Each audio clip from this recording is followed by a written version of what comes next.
Hello, everyone. Welcome to tonight's Council Chamber regular council meeting, Tuesday, April 14th, 2026. And tonight we have Councillor Murray joining us online. Councillor Murray, can you hear me okay? Yes, I can. Thanks. Awesome. So if for some reason I forget you're there, just interrupt me. But also if I could get the Madam Clerk's help as well. If I happen she puts up her hand, then we can go from there, as I can't see her and I can't see all the hands up there. So let's just get started. Tonight we have a full schedule. We have a number of things on our agenda. Welcome everyone who's joining us online.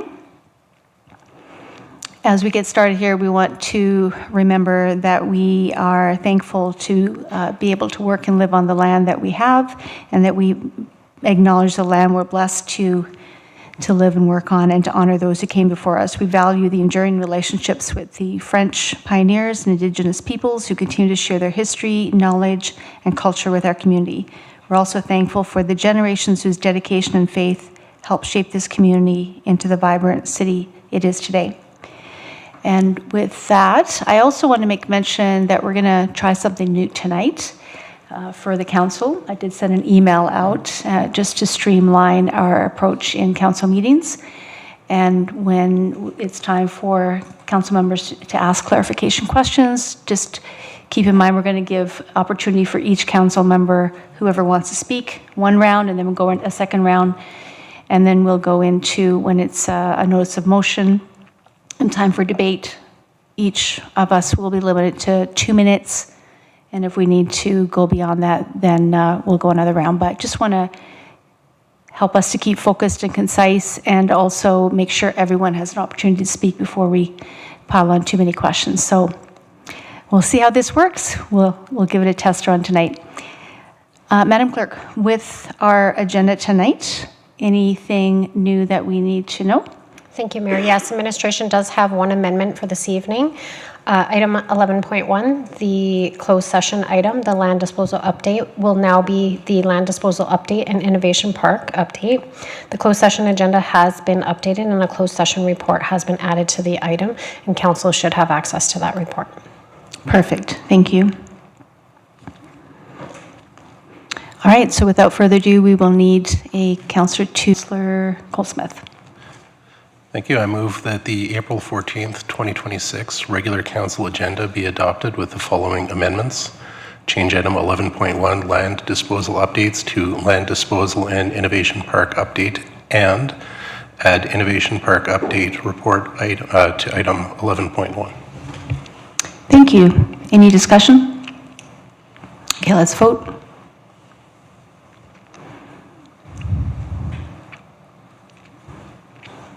And that carried unanimously. Can't see. Mayor, we just need the vote for Councillor Murray.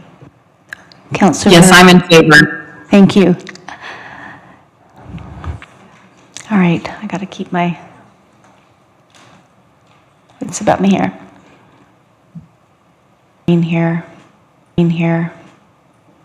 All right, so we'll go on to the next one. Do we have any open forum tonight, Madam Clerk? Thank you, Mayor. We do not have any open forum registrations this evening. Okay, thank you. And consent agenda.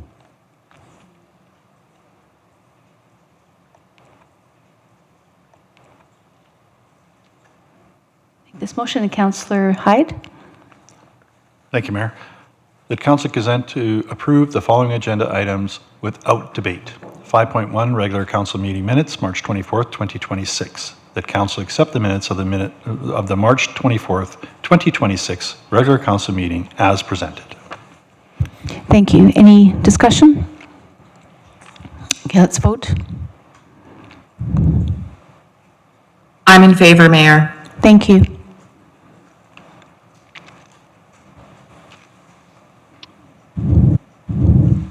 And that carried unanimously. It's time for us to vote on motions or anything like that. Just maybe hold off till the digital voting is done, and then I'll ask you how you vote, okay? Okay, thank you. All right, so we're moving on here to business item 6.1, motion following notice. And Councillor Tellenboss.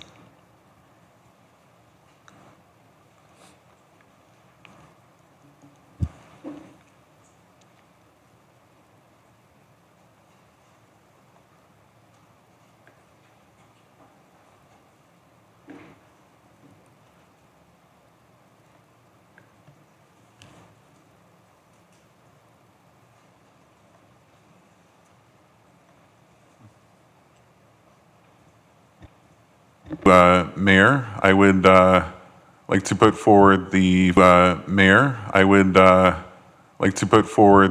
following motion, following notice, that by the end of Q3 2026, administration provide a report outlining potential locations, associated costs, and recommended approaches to establish a commemoration in remembrance of Ryan Shuka. Thank you. Mayor, I did want to note there is some highlighted changes in this motion from when the notice was originally given. I'll let Councillor Tellenboss speak to that, but I did do the cross out and highlighted what was changed. Perfect, thank you. Thank you, Madam Clerk, and thank you, Mayor. The change was just because of the unique circumstances of this scenario, and if I may speak to the motion, it'll allow me to speak further to that. As many people know, Ryan Shuka went missing February 17, 2018 in Sun Peaks, BC. Ryan was local to Beaumont, or is local to Beaumont, and disappeared just before his time. Been seen since, yet the positive memories of Ryan remain heavily intact within the community. And although I never had the opportunity to meet Ryan personally, I know several people who have, and they speak of his high maturity, his kind soul, his want to always help others, his leadership, and strong friendship he built across the community of Beaumont.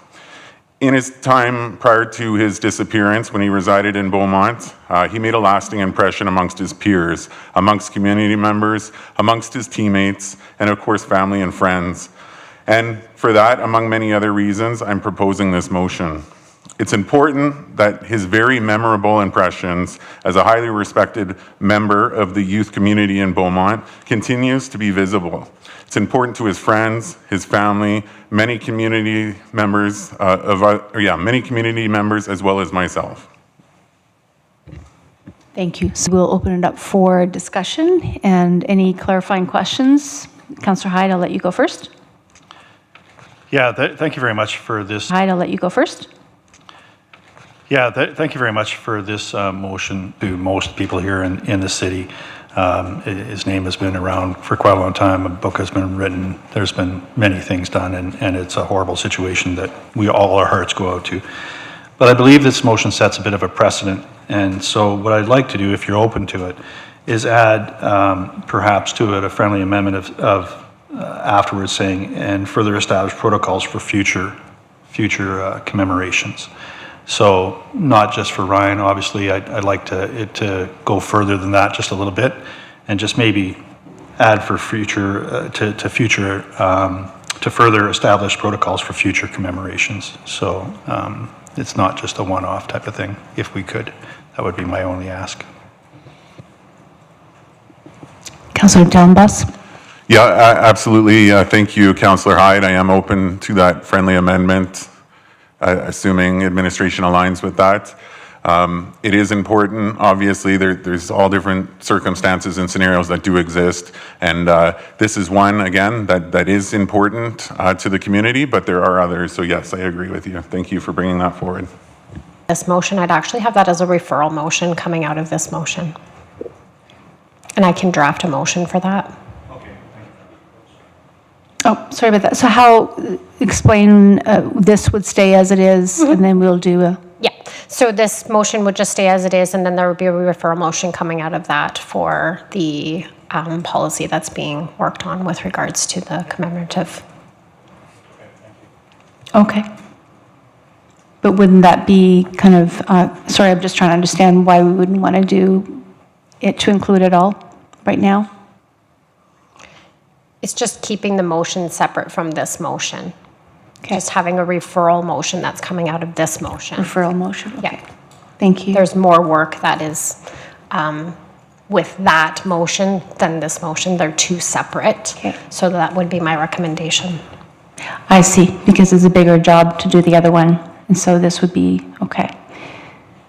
Does that capture, I'm just trying to make sure that that captures what you were trying to achieve, and, So long as they're in sync with each other, sort of an idea, because I don't want this to stand directly on its own. If there's a referral motion that comes with it afterwards that is linked to this one, then I'm fine. But I just don't want this on its own to set a precedent. That's what I'm trying to do.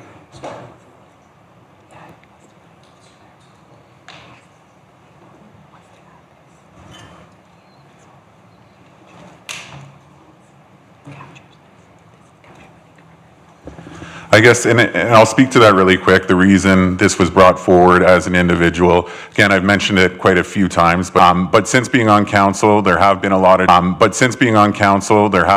of discussions around the naming policy. And in last budget, it was presented at $150K to modify our naming policy. There were bigger priorities in terms of naming policies or beyond naming policies at the time we were reviewing the budget. So it wasn't something that was funded. By proposing this, and keep in mind this is asking for a report on options, it gives us the opportunity to evaluate some of the scenarios we can implement potentially and the possibilities to put this name forward. Had I gone forward with a full review of the naming policy, again, in 2025, it was $150K, so I'd imagine the price has only gone up. So that's the reason I approached it this way. And I totally respect that. I just wanted to add on just that little bit, just to try to capture a small amount of the commemoration portion of it, not the entirety of the bylaw itself. okay.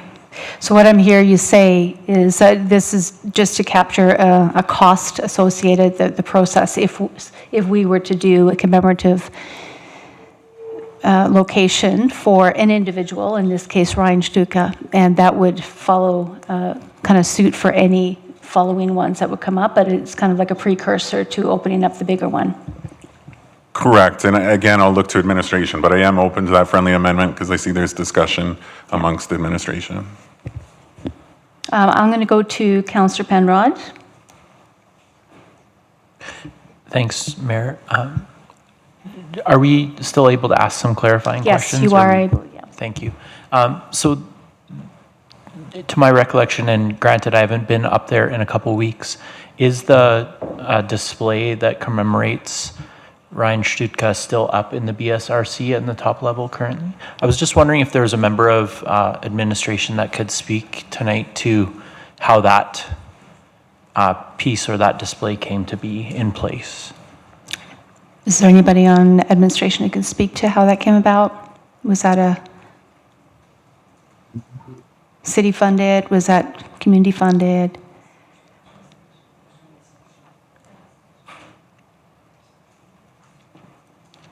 It's on the wall of the BSRC. Yeah, top floor. So I'm going to go to CAO. Yeah, and I apologize. I was talking about the naming policy, which I want to provide some information for in a second.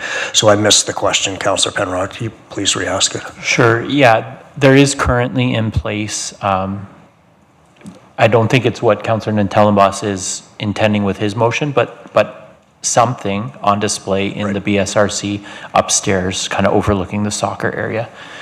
Just wondering if there's any members of administration that could provide some background on how that piece came to be in place. I can't, but I'm not sure, Maureen. Can we get that back to you? Yeah. Yeah, I do want to add, and this goes back to the notion of the subsequent motion, that we are bringing back, we currently have a naming policy.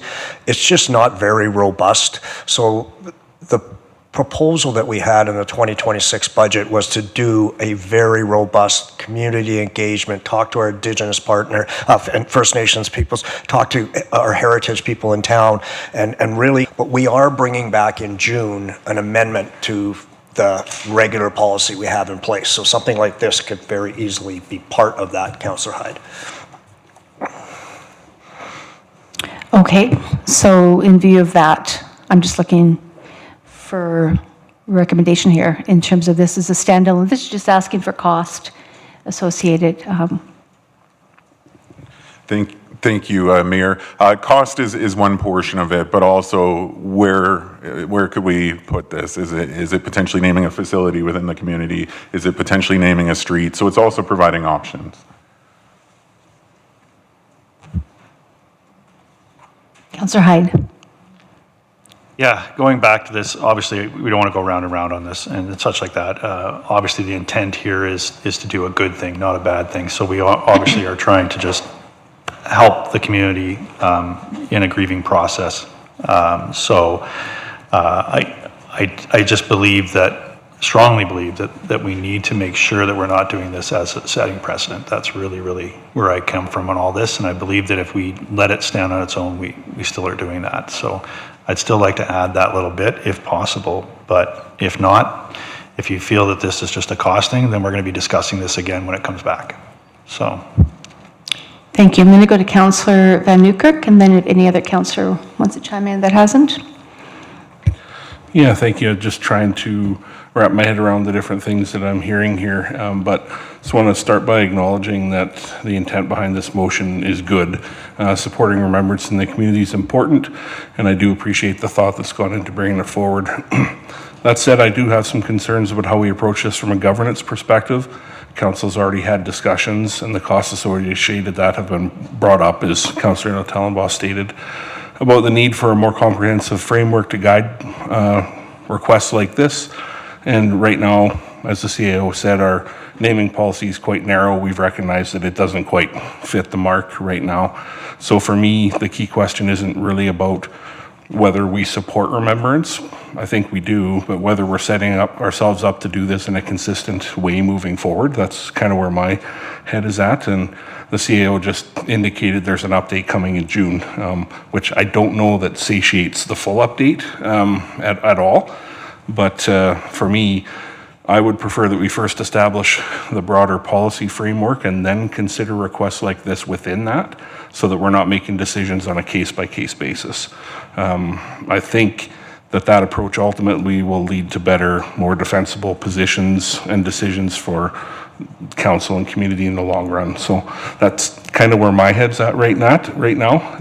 But I do also want to highlight that this is a request for information, and they have a pretty good track record of moving forward. So, I'm kind of on the fence whether I'm a yes/no here, and I'm just going to listen to some more conversation with council. Thank you, Councillor Van Newkirk. Mayor, if I may, I do have a motion here that includes Councillor Hyde, well, I think where he's trying to go with this. I'm just going to put it up on the screen here. Sure, I just want to make sure, Councillor Murray, I don't see any hands, so I just want to make sure I'm not overlooking you. Thank you, Mayor. No, I'm fine, just listening in. Okay. So what I have added, and that states, and that information on commemorative remembrance policy be included in the report, because this is a report that is coming back for looking for locations and looking for recommendations, that we could just include that as part of that report if Councillor Hyde is in agreement to that, and that Councillor Tellenbaugh is okay to that friendly amendment for this information to be included. Yeah, absolutely. I believe it satisfies both parties, so thank you. Thank you. Councillor Hyde? Yeah, I would agree as well. It added that little bit there, I think. Again, this is all in good faith, so I'm happy with it. Okay, any other councillor want to weigh in on this? Okay. All right, so we will proceed with this motion. Oh, sorry. Yeah, there. No worries. I just imagine, Madam Clerk, you'd like me to read the amendment? Yes, for clarity, if you'd like to read out the full motion, just so then council is aware what they're voting on. Perfect, thank you. I move that by the end of Q3 2026, administration provide a report outlining potential locations, associated costs, and recommended approaches to establish a commemoration in remembrance of Ryan Shuka, and that the information on a commemorative remembrance policy be included in the report. Thank you. Any discussion? We'll go to a vote.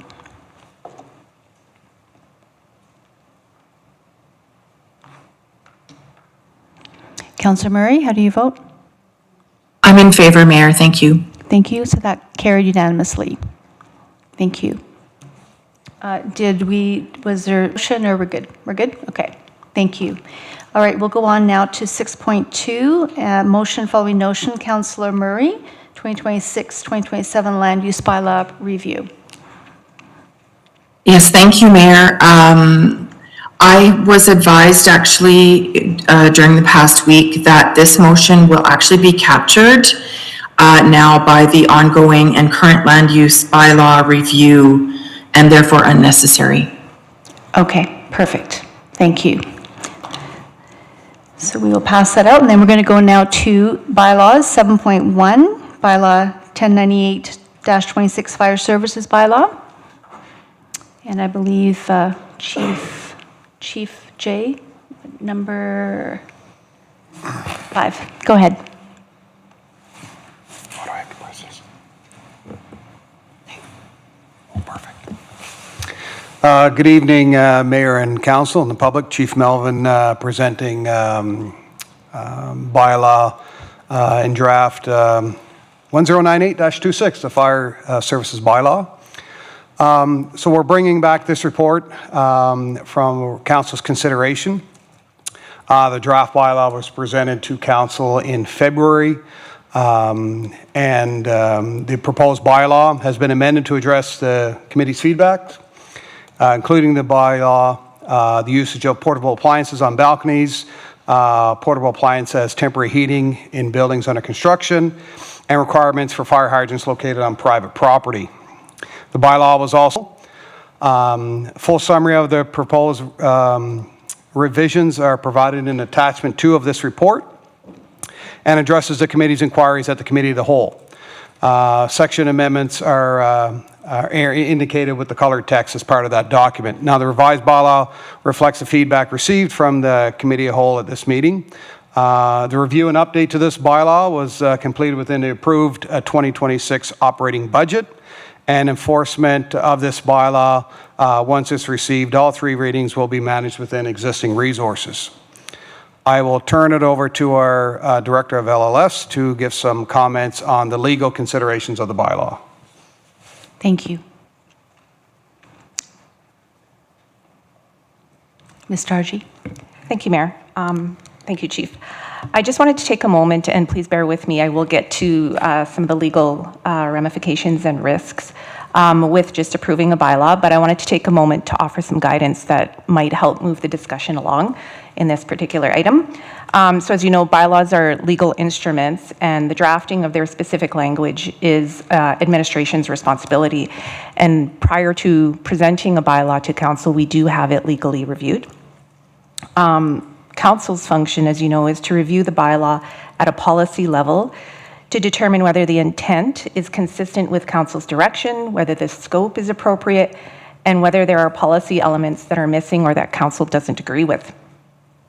If council finds that there is something missing in the bylaw or there's a direction that isn't reflected in the bylaw as presented, let administration know, and we can take that back and revise the language to address that appropriately. What I'd ask council to refrain from doing is editing or restructuring the specific language of the bylaw itself. As wordsmithing, individual clauses can inadvertently create legal ambiguity, conflict with other provisions, or have unintended operational consequences that may not be immediately apparent. I know there was a discussion and some comments at Committee of the Whole about using plain language. Again, this is a legal instrument, so we need to make sure that it is legally enforceable. And the communications that we put out with respect to the bylaws and the staff direction and assistance that we provide to people is where the public can actually find the proper information. The bylaw isn't really for public consumption. It's the additional communications that we put out for the public. So I just wanted to provide that information to council as prior to them starting discussions. Thank you. And I understand because this was, Councillor Cole-Smith had some items that he had wanted us to revisit or to look at, administration to revisit. So I understand there's been a discussion there and those changes have been made. Is that correct? No, those changes haven't been made. We did review them. Councillor Cole Smith can ask questions with respect to them, and we are prepared to answer any questions that he may have with respect to them. Okay, perfect. So I will open it up for Councillor Cole Smith, and then if other councillors have anything, you can just let me know. Okay.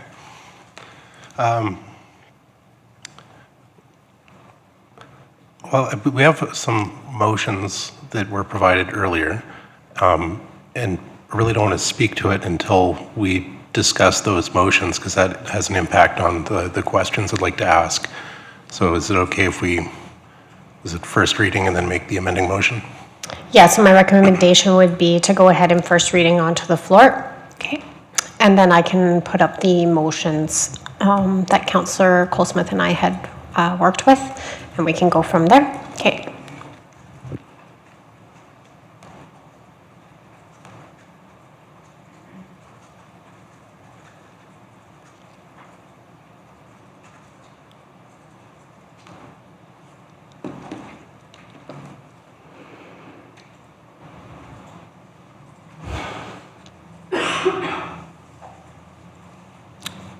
Okay, I will, do you have a councillor who'd like to move this?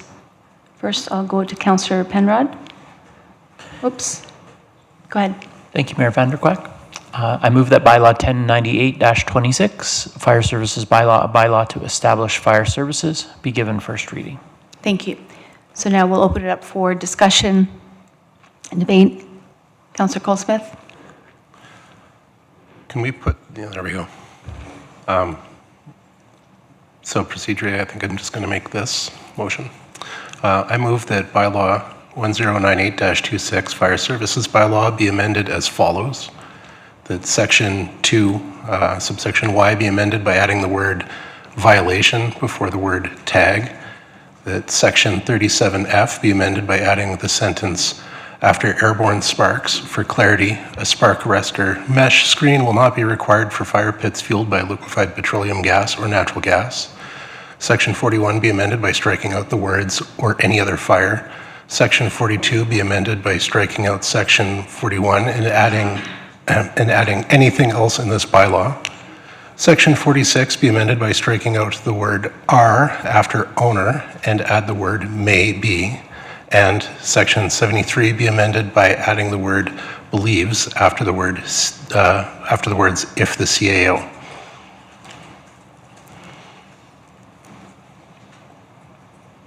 So now we'll just have discussion on this motion. This is suspended the first reading on this one, so we'll deal with this one. Okay, thank you.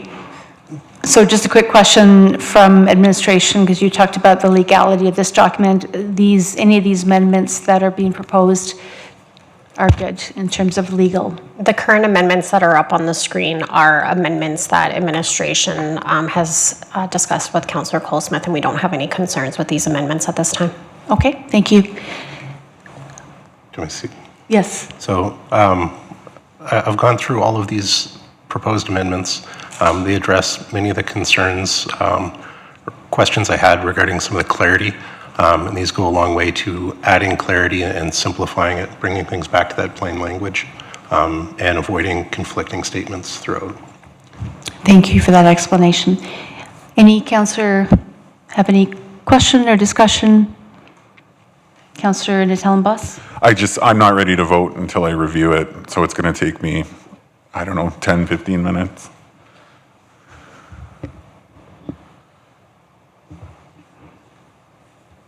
So would we like to take a break and do that? Yeah, we'll take a break. So we'll come back at 6:45.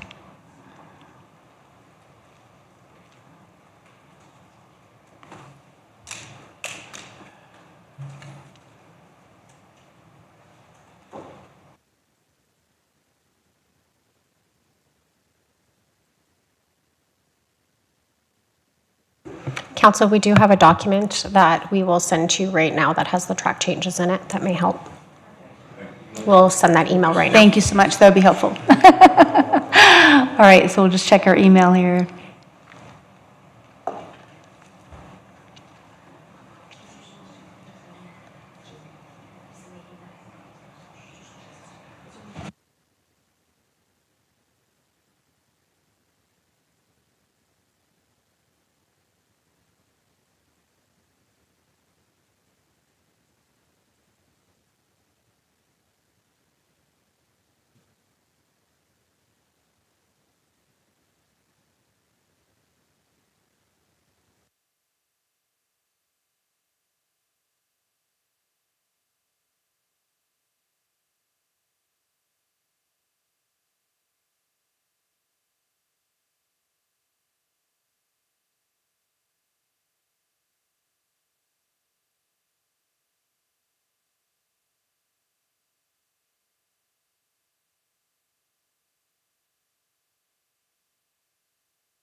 Councillor Murray, did you need more time?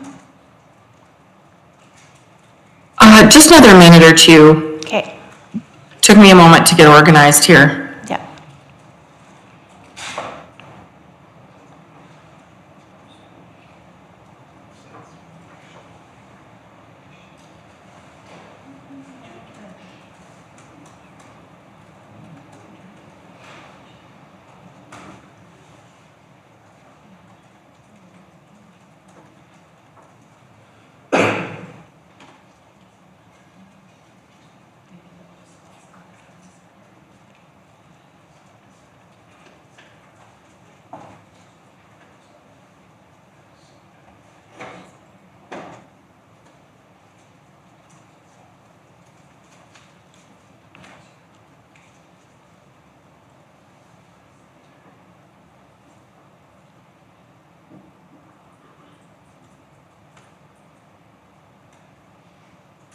Madam Mayor, I'm all set. Okay, good. So we can resume. Are we, you just put us? We're live still? You just put us?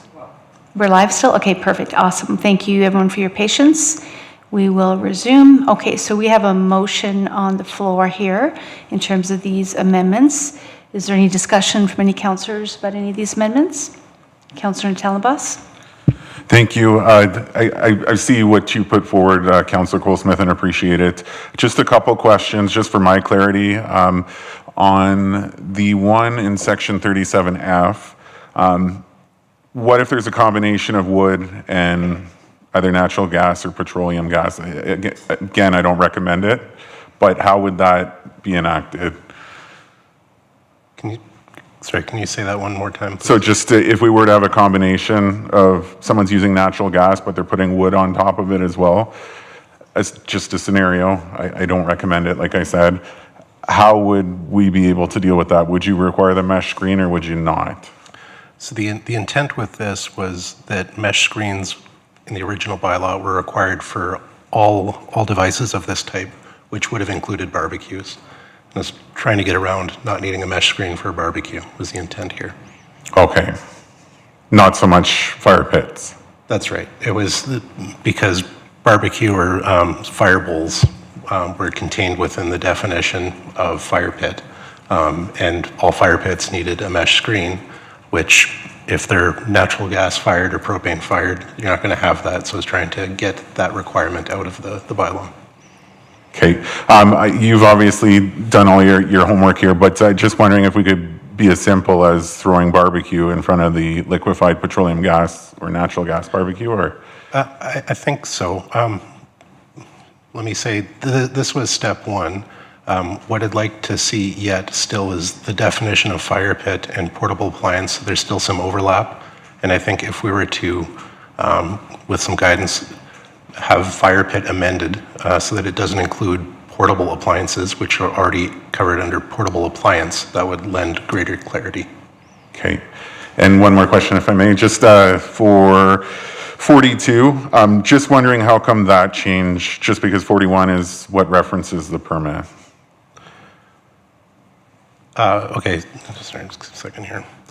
So section 41 originally referenced, it was the section on open air fires, which is defined as not being in a fire pit, it's out in the open. And it said that any open air fire or any other fire, which now looped in everything else previous in the bylaw. So it's striking that section. And then all of the exceptions in section 42 were already non-open air fires and were already exempted based on the previous definitions. Okay, perfect. Thank you. So what I hear you saying was just redundant. That's right. There was some redundancy and it felt a little confusing. Okay. This goes a long way to clearing that up. Okay. So I don't see any other councillors want to chime in here, so we will take a vote on this.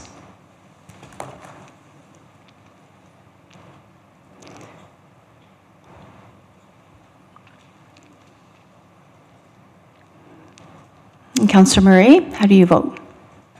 I vote in favor, Madam Mayor. Thank you. Thank you. So that carries unanimously. All right, so now I'll look to Madam Clerk for the next step here.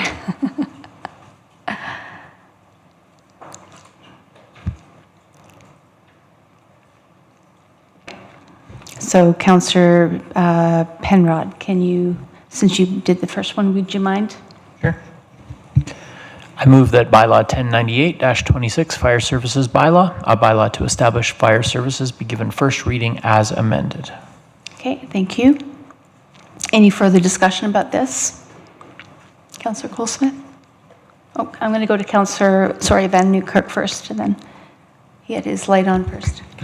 Yeah, thank you. Just a question for administration. Regarding number 34, propane storage, the bylaw speaks to the storage of propane, but it doesn't seem to restrict cooking in sheds or accessory buildings in yards. Is that covered elsewhere?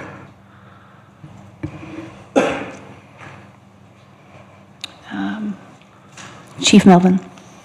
Through the mayor to Councillor Van Newkirk, yes, just give me a minute and I'll track it down because we did have some issues and that's why we put it in there. So those accessory buildings not being permitted. Okay. Oh, right above it.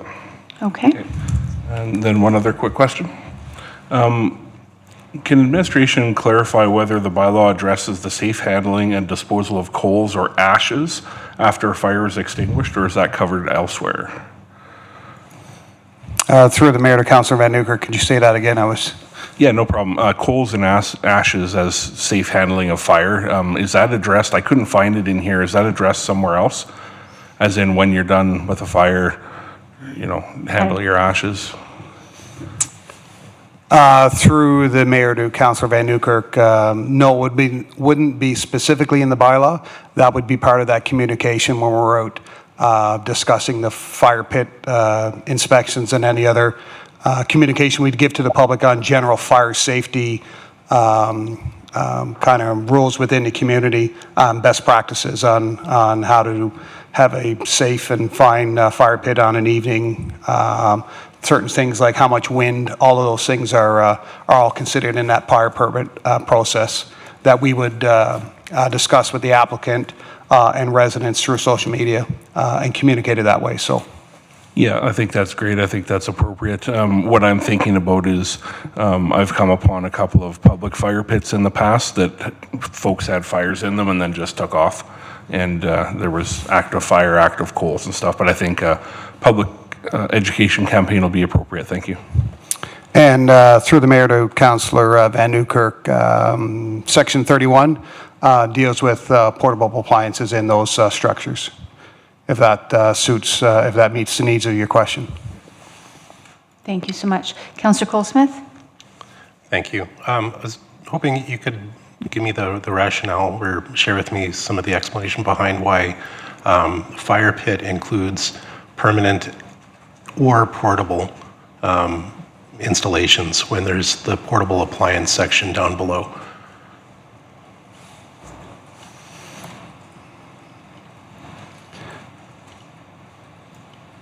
Through the mayor to Councillor Cole-Smith, what part in the document are you referencing? I'm sorry, it's in the definitions. Okay. There's the definition of fire pit, which it says is permanently installed or portable. And I'm just curious why portable, does portable need to be in there, considering there's a definition below for portable appliance, which appears to cover all of those aspects. Through the mayor to Councillor Cole-Smith, the reason why we put fire pit and the kind of fire bowls in both, because for us it meets both. It is a fire pit because you're having a fire in your backyard, but it's also captured because you can move it anywhere in your backyard. What we want to do is to ensure that if somebody has a portable appliance, a portable fire bowl, that they do get a fire pit, they do get the visit from the inspector, as in you still need a permit even though you can move it all around. We don't want them putting it on their deck, putting it in their garage, several things. So that's why we've captured it in both, because yes, it's still a fire pit, but it's also portable. So that's the reason why we put it into both, to make sure it's captured so that the public understands that you still need a fire pit permit even though it's a portable appliance. So even the fire bowls that people have on their driveway would need a fire pit permit? If the fire bowl is fueled by combustible materials, yes. So if somebody just had the typical bowls that have the kind of screen lid that are not propane, that they're just a wooden fire bowl that you've seen, those are considered portable appliances. That's what we would have them. If it's the wish of council, if it's making, it's not a big concern for us, we can pull it out of one and leave it in the other. We would just, our communication to the public would remain the same on what the parameters would be for anybody that purchases those fire bowls that you can put wood in. So is the differentiator less whether it's portable or permanent, and more so that type of fuel that's being consumed?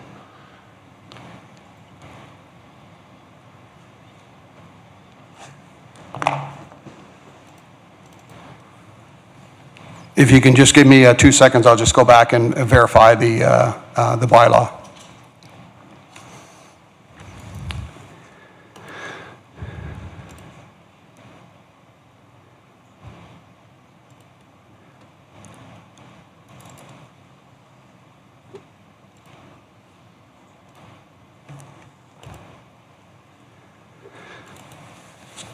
Through the mayor to Councillor Colesmith, so in the bylaw, the definition of that portable appliance, it includes a variety of different fuels. So that's why it's in there, because it can be fueled by liquid petroleum gas or natural gas, but also seasoned wood in case somebody buys just a normal fire bowl. So that's why it's included as a portable appliance, because literally you can move it anywhere in your yard. Right. I think we'll get there. I might have a couple more concerns. So considering that Firebowl is included in both, when we talk about section 37 then, thinking back to that, it says there needs to be a minimum depth of 30 centimeters from the ground to the top of the fire pit opening. So all of those propane-fired fire bowls would now be illegal, I think, according to this, or not permissible.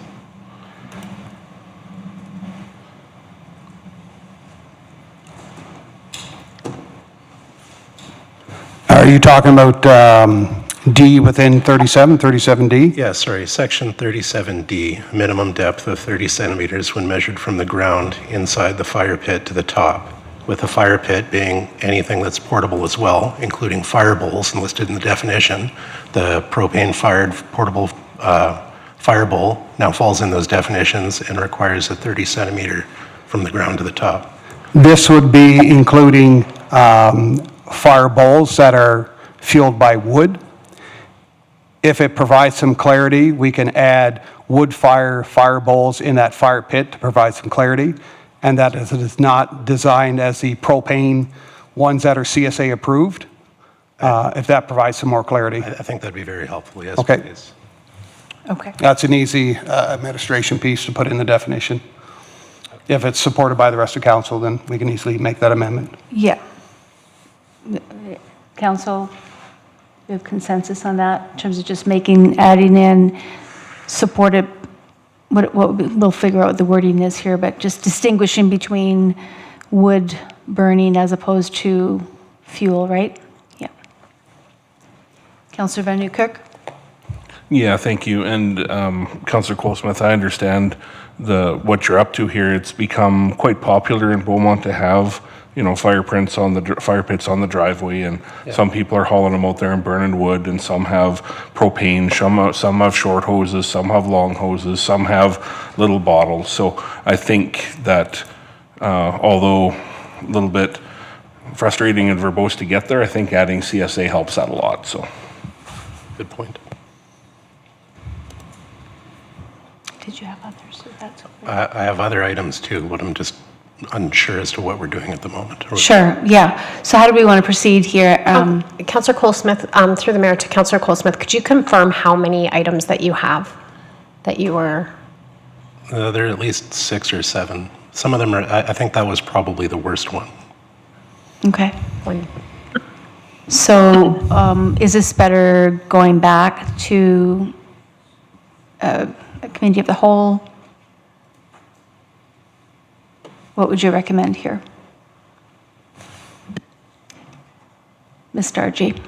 If Councillor Cole-Smith has additional amendments that he wants to propose, those need to be provided and referred back to administration so that we can actually take a proper look at them and draft accordingly. Okay. Yeah. So I should continue asking?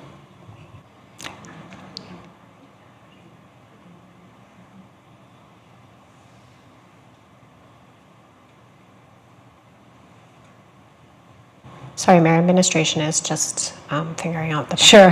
Go. Thank you. Yeah, we'll just look to you for direction on this, what the best way to proceed.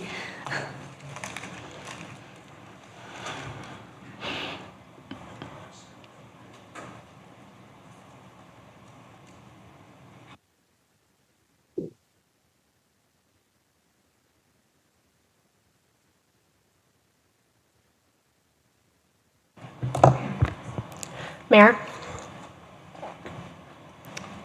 It would be administration's recommendation at this time to have a motion to direct it back to a committee of the whole, so we are able to have a more fulsome discussion on Councillor Cole-Smith's changes within the bylaw. All right, sorry. Okay, we'll do that. So with this particular motion on the table, do we just withdraw this and move forward, or? We can go ahead and move forward with first reading as amended from the changes that were made originally, and then we'll have a referral motion back to committee of the whole.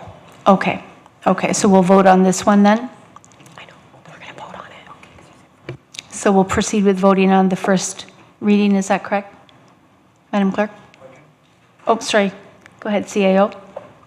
At the risk of getting kicked by LLNS and especially the clerk, correct me if I'm wrong, but this bylaw could be voted on as is, but then what happens if it's turned down? It gets referred back anyway, right? And through the mayor to CEO Schwartz. No. So if this gets voted down, it is 1 year before we would be able to actually bring it back. So Yeah, that's an important point, because we need it to be active and ready to go. Okay. if council is wanting to vote to move this forward and majority of council wants to move it forward, council can definitely go ahead and move it forward. If all of council or majority of council would like to wish to kick it back to committee of the whole, we can do that as well. So I guess we would just need to know where council is at this point. Okay. Yeah, we've got a few people lighting up here, so we'll just one question each, because we've got a few people. Go ahead. Thank you. I'm just wondering if this is a scenario similar to the last where the motions can be put forward combined and we can run through the document and try and close this, because I know this has kind of been ongoing. Is that a possibility, just to put an end to this? Kind of similar to the last one where we had the amendments? Yeah. Yeah.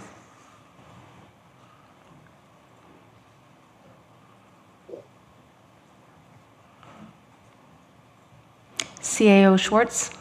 The disadvantage that we're at is we don't know what the amendments are. The last time we did, so I'm not saying no, I'm just trying to think of this on our feet here, as something could be included in there that if we don't get a chance to review legally, it could get us into trouble. Okay. What about, so we have a few other things on the docket tonight, the agenda.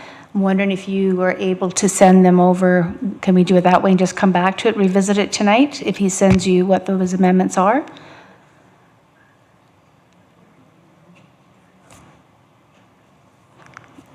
Go ahead, CAO.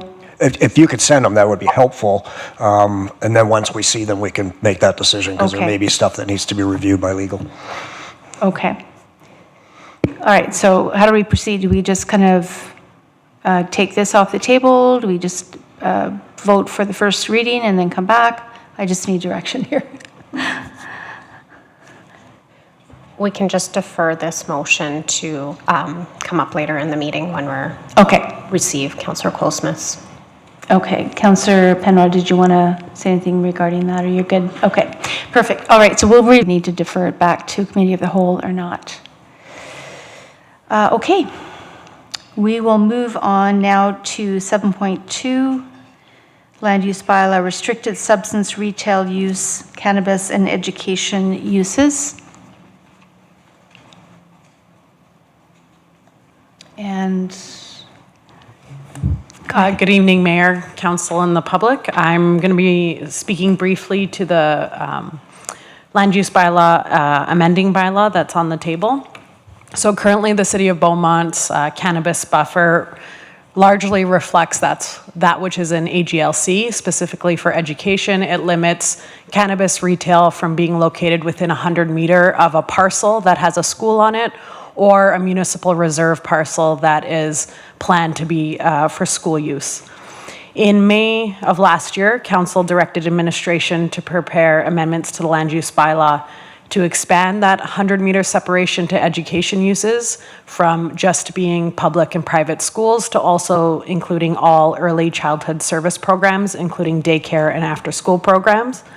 This is the first time administration is bringing forward a report on the topic of cannabis retail buffers to early childhood care.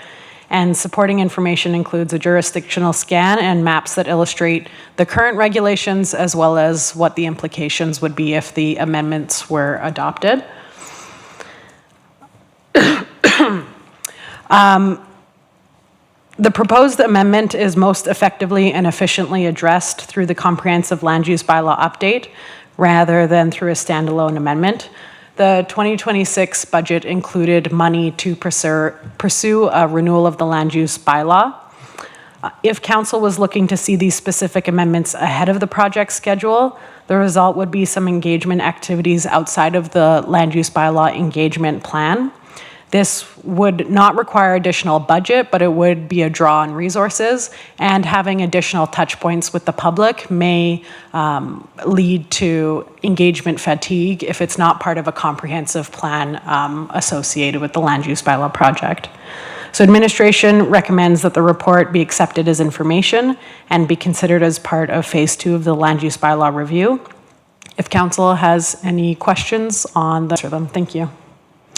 thank you, Ms. Sharp, for that. CAO? Yeah, I just wanted to summarize this report and the next report are products of note, and let's not make those amendments. What we're suggesting is that it just gets packaged into the bigger change of the land use bylaw, thus being a more efficient use of resources. So that we can absolutely make the amendments if that's the case. And as Yasmin has said, it'll take some work, but we'd just as soon package it together.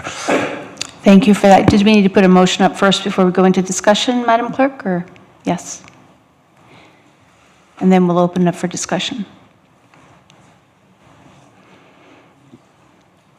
Councilor Tellenbos, can I get you to do that? Yes, I'll go ahead and start with this. So I move that the April 14, 2026 land use bylaw parking standards for education uses. Wrong one. It was the right header, but the wrong. Yeah.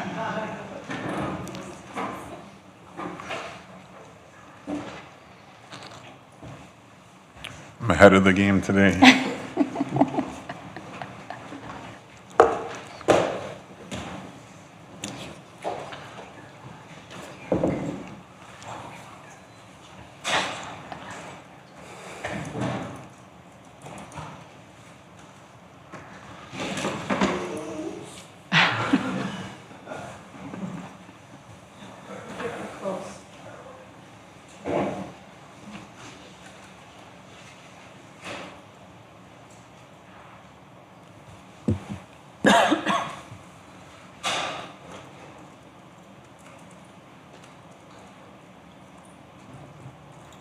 Sorry, Mayor, for some reason my notes got mixed up here, so I'm just trying to get back on track here. My apologies to Councillor Tellenbos.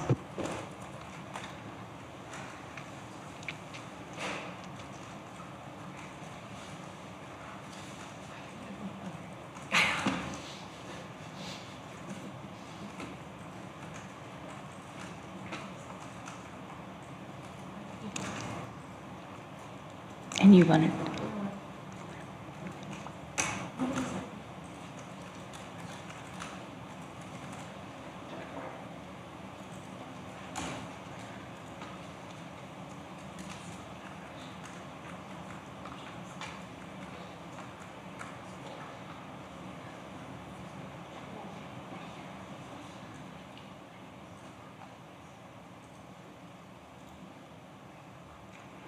Thank you, Madam Clerk. Councillor Tellenboss? Thank you. I move that the April 14, 2026 land use bylaw, restricted substance, retail use, cannabis, and education use report be accepted as for information and be considered in phase 2 of the land use bylaw review. Thank you. We'll open it up for discussion now. I know, Councillor Tellenboss, you had wanted to ask a question? Yeah, absolutely. A question and a comment. Just my concern with these two reports is that council, like for this one in specific, council was aware that AGLC set the standards. Council was also aware that it was a standalone amendment, and council voted to support this. So my concern is that these commitments are not being put forward as they've been voted on, and this one has already had an extension. So my concern, we mentioned, yes, we don't want it as a standalone item, but when it was voted on, it was known it was a standalone item, and we wanted to push forward with these. So just asking if administration can speak to that and why we would vary from the motion that was originally voted on when we knew that going in. Ms. Sharp? Thank you. Through the mayor to Councillor Tellenboss, I think one factor that's changed is since the motion, there has been budget put forward for the land use bylaw update, and there's been a phased approach on how that is going to be approached, basically. So there's more information on council in terms of immediate timelines for the land use bylaw, which was not information available to council when the motion was originally made. Thank you for that. I'm going to go to Councillor Van Newkirk. Yeah, just a comment and a question. So for me, looking at the map on page 51, the buffering map, and considering how quickly daycare spaces are being developed in Beaumont, I do have a concern around timing. The longer this is deferred, the more these buffer areas can expand organically. The map is just going to fill up, which may unintentionally limit where a cannabis retail can locate in the future, or vice versa. So if a cannabis store went up, then that's going to limit daycare spots. So I think it'd be helpful to understand how these buffers are going to affect each other over time, and particularly whether they do apply one or both ways, and how we can avoid creating unintended land use constraints. So my question is specifically, if with all the daycares popping up in Beaumont, is that going to start limiting where a cannabis store could go because of the required buffers, and vice versa? If a new cannabis store comes up, is that going to start limiting where the daycares can go? Should I scroll to the next map? Can you scroll to the next map? Through the mayor. So that is if council is seeking to move forward with the land use bylaw amendment. I think one piece of clarification is whether council would like this to be a two-directional buffer. Yeah. The report speaks a little bit to some of the considerations for that, because this is a very young community that may limit where daycares and day homes are going to be located. On the other hand, if you're making it one directional, then the intent may not be achieved, because daycare can then locate after the fact. So I think with the information in front of council, that is something we would want further clarification on, the desired intent and outcome. Another factor is this map already is out of, or not completely reflective, because the daycares that are identified here are those with occupancy permits or business licenses. There's other daycares that have development permits but haven't moved forward to getting an approved building permit or occupancy. So it is a snapshot in time, and if that amendment was going to be approved, there may be some daycares that go out of business in that time. There may be some daycares that come into business. Of course, it changes as permits are put into place. Yeah, thank you. And for me on that, like, it's kind of a chicken and egg, and what direction council would go. I don't know what the right answer to that is. I'm just highlighting the fact that it can go both ways. Thank you. Councillor Colesmith? Thanks, Mayor. I think the report mentioned there'd been no complaints of unwanted behavior in the last 5 years relating to the cannabis stores. I'm just wondering, is that different? Or has something changed when this was originally brought forward? Were we seeing more issues, or what may have changed, or maybe nothing? Through the mayor to Councillor Colesmith, this was a council motion that specifically asked for the amendment to be put in place. As part of that, we did some analysis that included reaching out to municipal enforcement. So that information was not available to council at the time that the motion was made. Okay, thank you. One second. Councillor Hyde, and then I'll go to you. Yeah, just a quick clarification to the mayor. We're talking about restricted cannabis stores. How does this affect our bylaw around liquor stores as well? Because that is a restricted, obviously, covenant as well. So I just want to know how the two are going to be related and if they'll fall under the same bylaw. Thank you. Through the mayor. So you're correct. Restricted substance is one definition that includes both liquor stores and cannabis stores.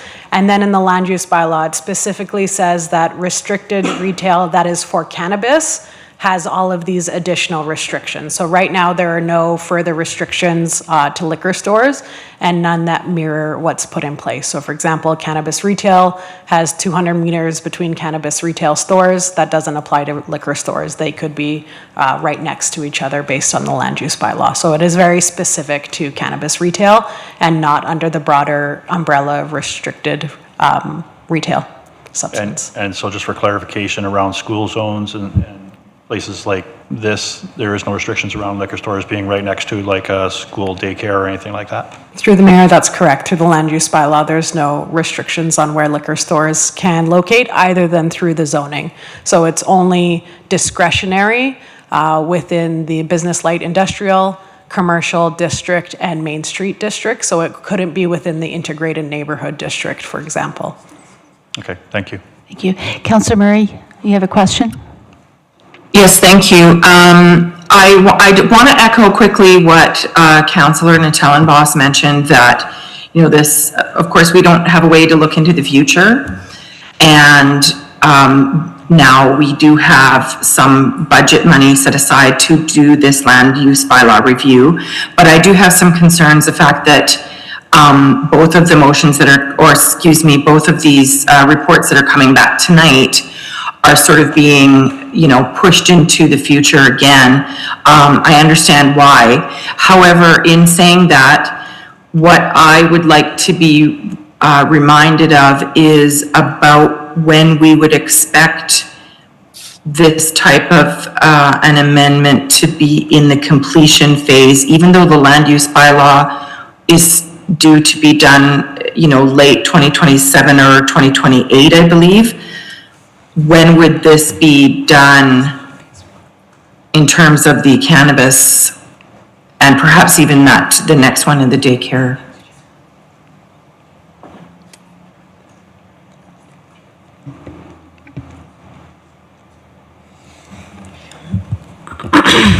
Thank you. Through the mayor. Originally, this wasn't contemplated as part of phase one as those very high priority amendments that were previously presented to council. I think a lot of the background work has already been done, so it could be brought into an earlier part of it and placed within that engagement scheme over the 2 years to make sure that, you know, following some further direction for council on things like whether it's two ways, whether daycares and day homes are included. We could do some engagement and work that into the earlier into the plan, but still within the land use project. And currently, phase one is within kind of the end of the year, maybe Q1 of next year. Thank you. Okay, thank you. Yeah, one of the concerns that sticks out to me is the aspect that it's not two-way, that new daycares could still open near existing stores as it is right now. And so that could potentially continue on if we don't do anything, as well as any changes in the future might create more, any changes that are delayed can create more problems in the future if all of these things can go in place according to the current bylaw. Councillor Natellenboss, did you want to add something? Thank you. Yes, Mayor. I just want to read here really quick, just so that we're all on the same page, the original motion. So it says that by the end of November 2025, administration prepare a proposed amending bylaw to bylaw 944-19 land use bylaw that will expand the 100-meter buffer from existing schools and municipal reserve parcels to cannabis retail to include all early childhood service programs, daycare and after-school care, and home education program. Reason I want to mention this is because I don't feel that this report delivered the request. I don't feel that that motion was completed, as we weren't provided with a proposed amending bylaw. We were just provided with a report that states the concerns that were noted.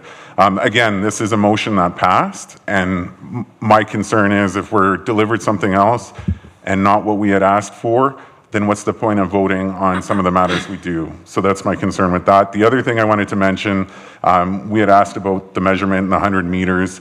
This isn't a number, and that was just pulled from thin air. It's already existing for schools. We just extended it to early childhood service programs and the other programs mentioned. Thank you for that background and clarification. I'm going to go to Ms. Raymond. Oops, sorry. We'll try that again. Go ahead. Just wanted to direct council's attention to attachment 1 where the amending bylaw is presented.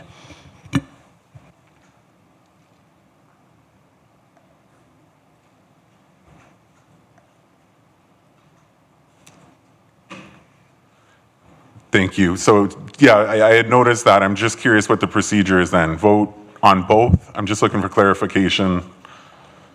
I can speak to that, Mayor, through you to Councillor Natellenbos. Administration is recommending the motion that's up on the screen. However, council does not need to move this recommendation. They could go ahead and move first reading of the attached bylaw, as Ms. Raymond mentioned. So you can choose to withdraw this motion and just move straight into first reading. Perfect. I would like to do that, please. Do I have consensus with council to remove this motion?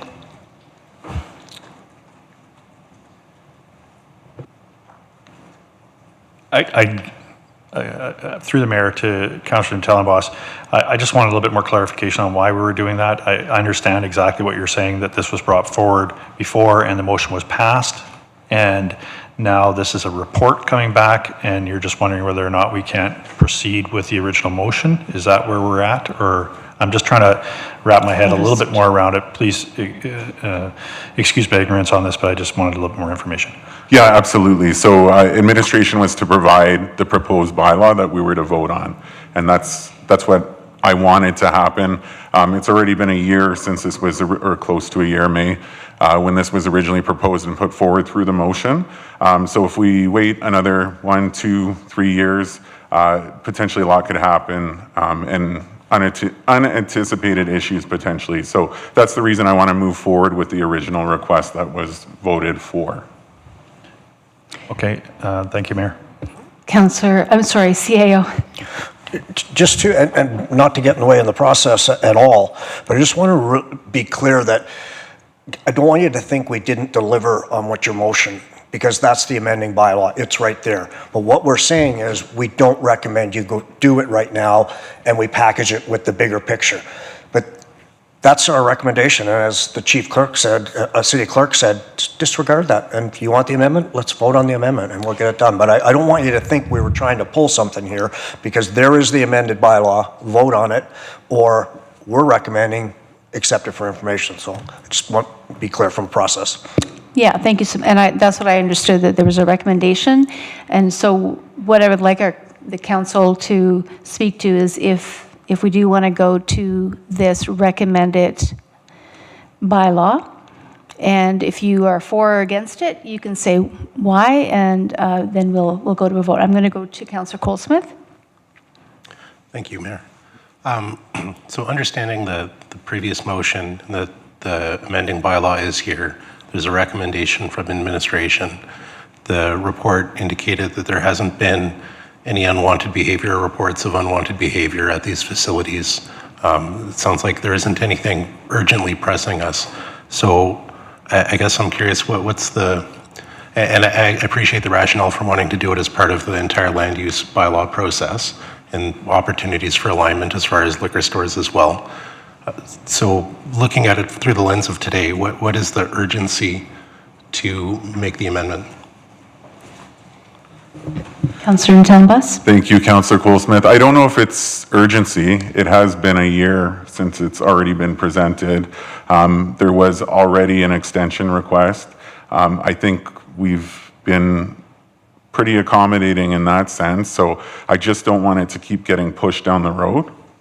So obviously, as noted before, I'd just like to put forward the motion that we proceed with what's been proposed, not in terms of the report, but the actual amendment. Okay, so we're going to see if we get a consensus. Councillor Penrod, and then we'll decide what we're going to do here. Thanks, Mayor. Councillor Colesmith already observed that part of the report talks about we don't have any data that says that this is an issue in the community as far as people reporting or making complaints through bylaw. I take it on good faith and through the process that Councillor Ntalbas is aware of folks for whom this is a concern in the community. I haven't had any of those conversations. No one's brought this forward to me as a councillor. So the first thing I want to do is just point out that in addition to Councillor Colesmith's observation, there's also been no applications for licenses for a new cannabis store since 2021, I believe, so that's 5 years. So to me, I actually am not in favor of, well, let me back up. We have a motion on the floor. I think we need to deal with the motion that's on the floor, whether that's to withdraw it or to vote on it before we change tack to vote on, potentially deal with the motion against administration's recommendation. And then I would have comments on that depending on how we go. But if you're asking if we have unanimous consent to withdraw the motion on the floor, I'm not in favor of that. Okay, so we don't have consensus, to just receive the report. I'm sorry, is that correct? To go to the, to go straight to the amended motion? I think there's some, we need to vote first of all on this one before we go on. Mayor, we don't have consensus. We would need to call a vote on this one, and if this one fails, then we can go to the first reading on that one. Okay, so this is the one we need to vote on right now, accepting for information. So Councillor Ntalbas, do you want to just read that? I just want to be clear, it's accepting for information and directing it to be considered as part of the land use bylaw review, just to provide clarity. And then, Madam Clerk, again, for just further more clarity, that negates the ability to bring forward a motion to put forward the amendment to the bylaw that was provided. So if we vote in favor of this, I'm not able to bring forward that amendment. Correct. If this one is voted in favor of, then it would go and be directed to the land Thank you. land use bylaw review, therefore not going for first reading this evening. Okay, so, and I also just want to clarify, we don't really have a date for phase 2? There's no anticipated date? Okay, so that's a concern for me in terms of how far in the future that would be. Okay, so we will vote. Sorry, any discussion, first of all, before we go? Councillor Penrod? Yeah, just to speak to the concerns that have been addressed around the timing of it. Again, I don't see or hear any data that says that there's an imminent threat. I think my bigger reason for wanting to proceed with this motion is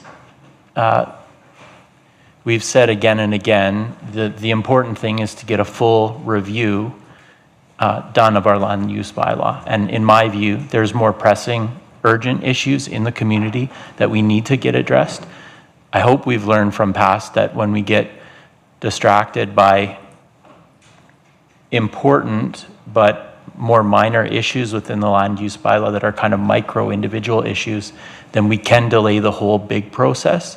And we've had that taken advantage of in the past. So I'd like to avoid that mistake again. That's why I'm doing this. But in the spirit of the concerns that have been raised, I wonder if it would be a friendly amendment to just change phase 2 in this motion to phase 1 so that it is dealt with a little more quickly. I mean, you moved the motion, so. Yeah, absolutely. Yeah. I'm not opposed to it if it's going to make a difference on this side, but I'm not going to support this motion just because I don't believe it's in the spirit of the initial motion that was brought forward. And again, everyone who voted on it and it passed knew that it was a standalone request. So for that reason, I won't support this. Councillor Murray has a question. Go ahead, Councillor Murray. Yes, thank you, Madam Mayor. I'm just curious if we, because I can't actually see the question, but I believe the question is to accept this for information. So if we Correct. don't accept it, And sorry, And- and be considered in phase 2 of the land use, so defer the amending of the bylaw. right, and then if we did go ahead and do the first reading, like say we don't accept it as information and do the first reading, can we amend it to be a two-way rule as they had suggested in the report?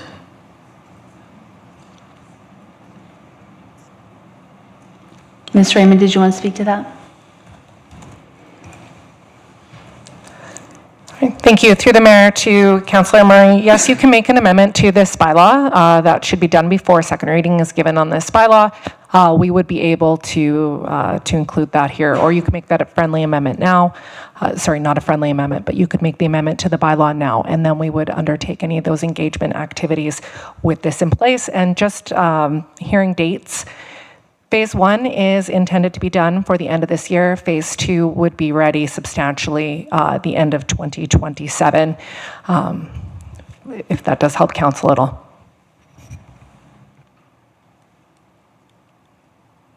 Thank you, Ms. Raymond. Councillor Van Newkirk.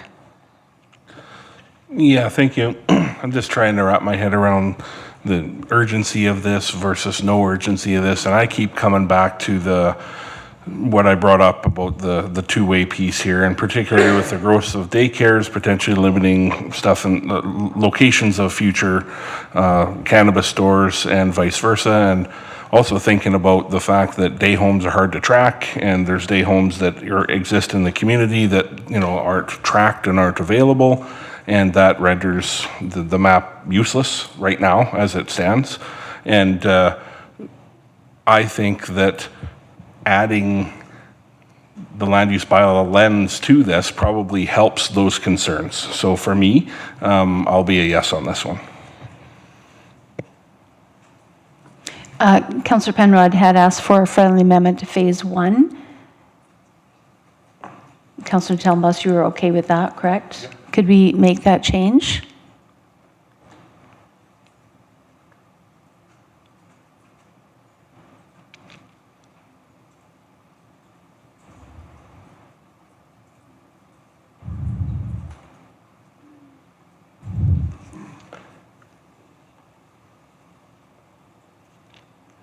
And then we'll go to a vote on this. Yeah, and so I'll get you to read it with the change as soon as the change is made. Go ahead. Thank you. I move that the April 14, 2026 land use bylaw restricted substance retail use cannabis and education uses report be accepted for information and be considered in phase 1 instead of phase 2 of the land use bylaw review. Thank you. All right, we'll go to a vote.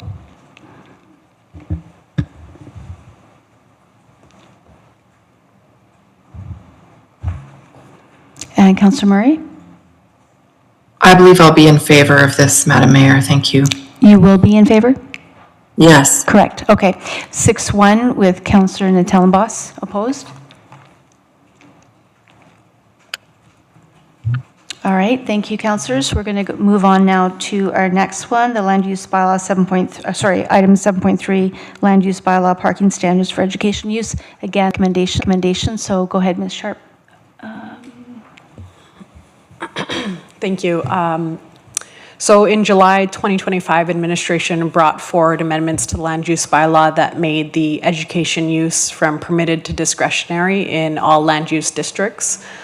In that same council meeting, council directed administration to prepare land use bylaw amendments to change the minimum parking requirements for the education use from 2 stalls per 100 meters squared of lot coverage to 1 stall per 50 meters square of gross floor area and 1 stall per employee.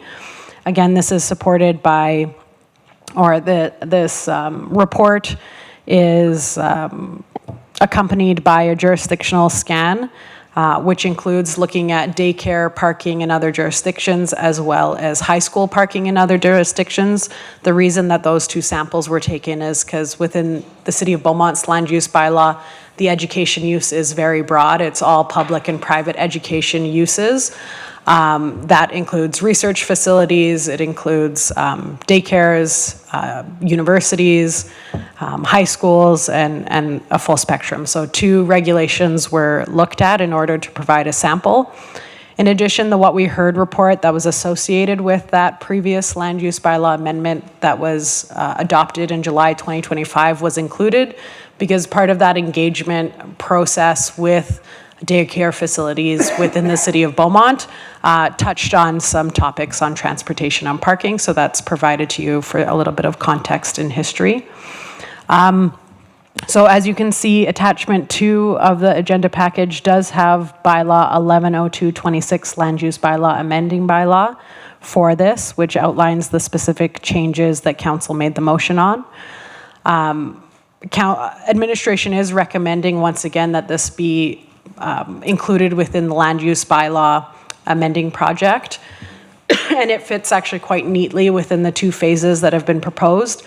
As was discussed, the education use right now is very broad and includes a full spectrum.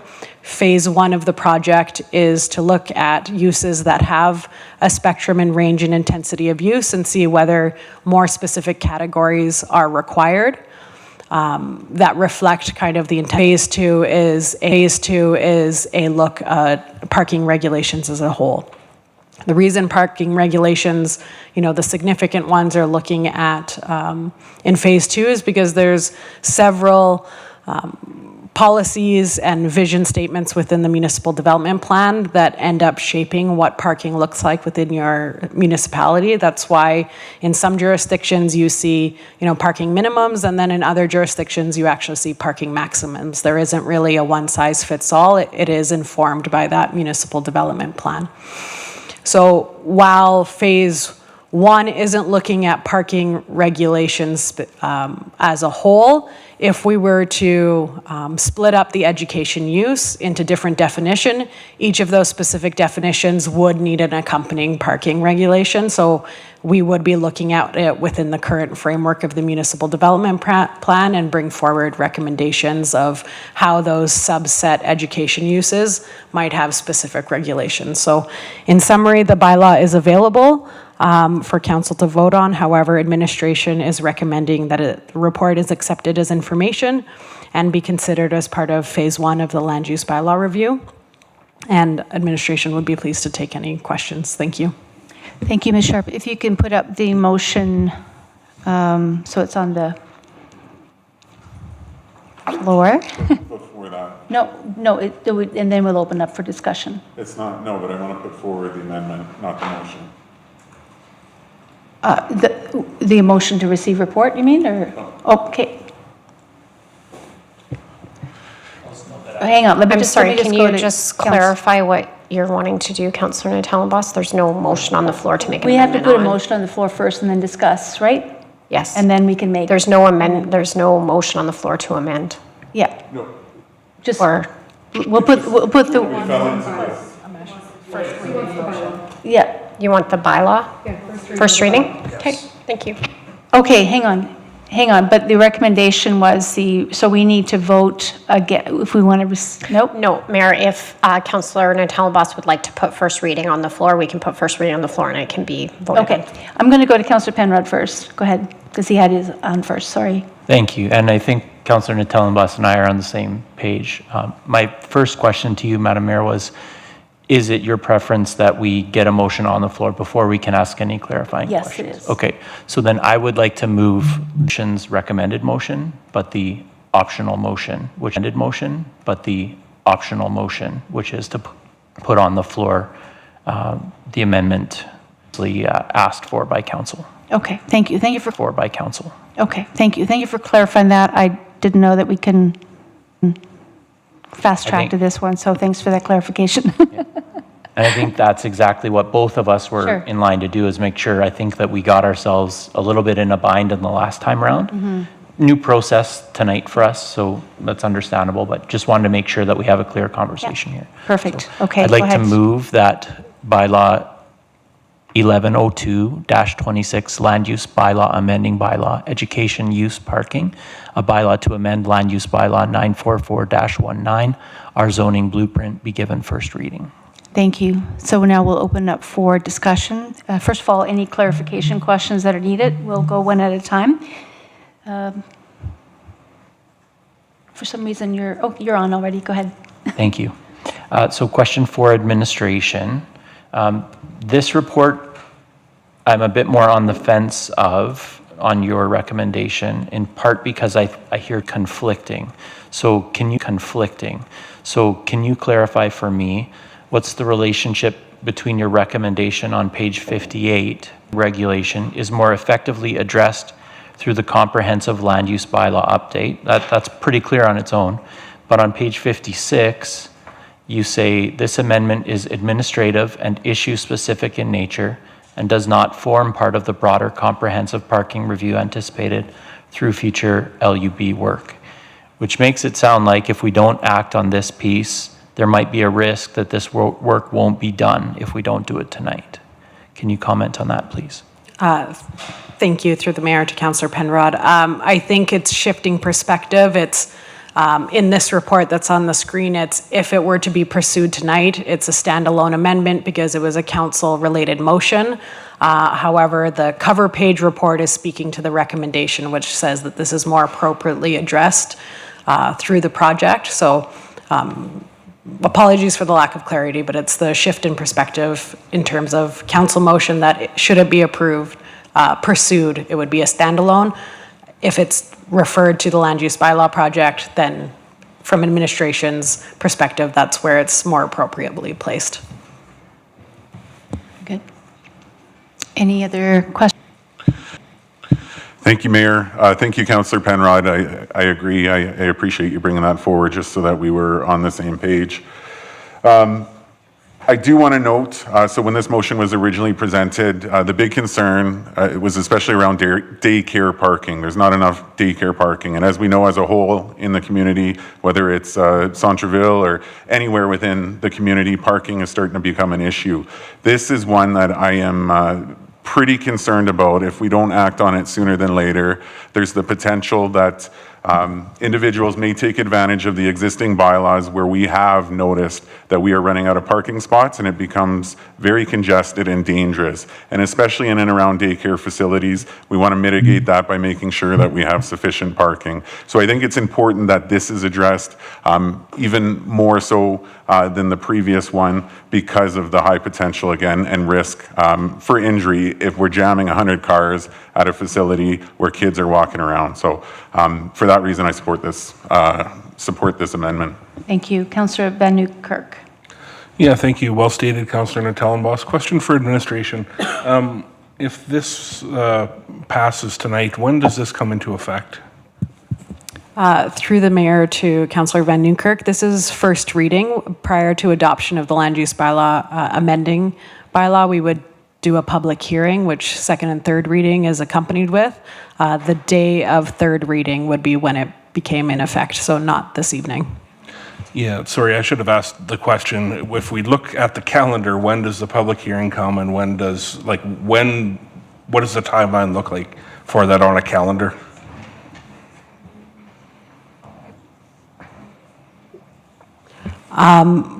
In consultation, we're saying realistically around July.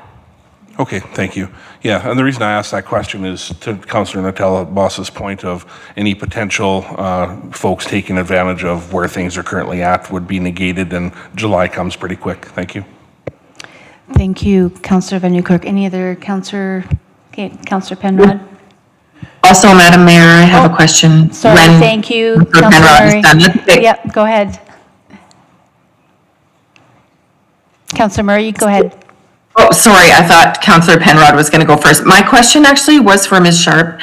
I'm just curious as to why the definition changed, where in the original land use bylaw document, it talks about, I believe, gross floor area, and now it says lot coverage, and I'm just curious as to why that was changed in the definition.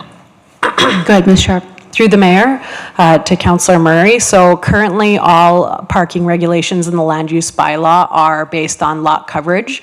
The motion made by council asked that the regulation be based on gross floor area.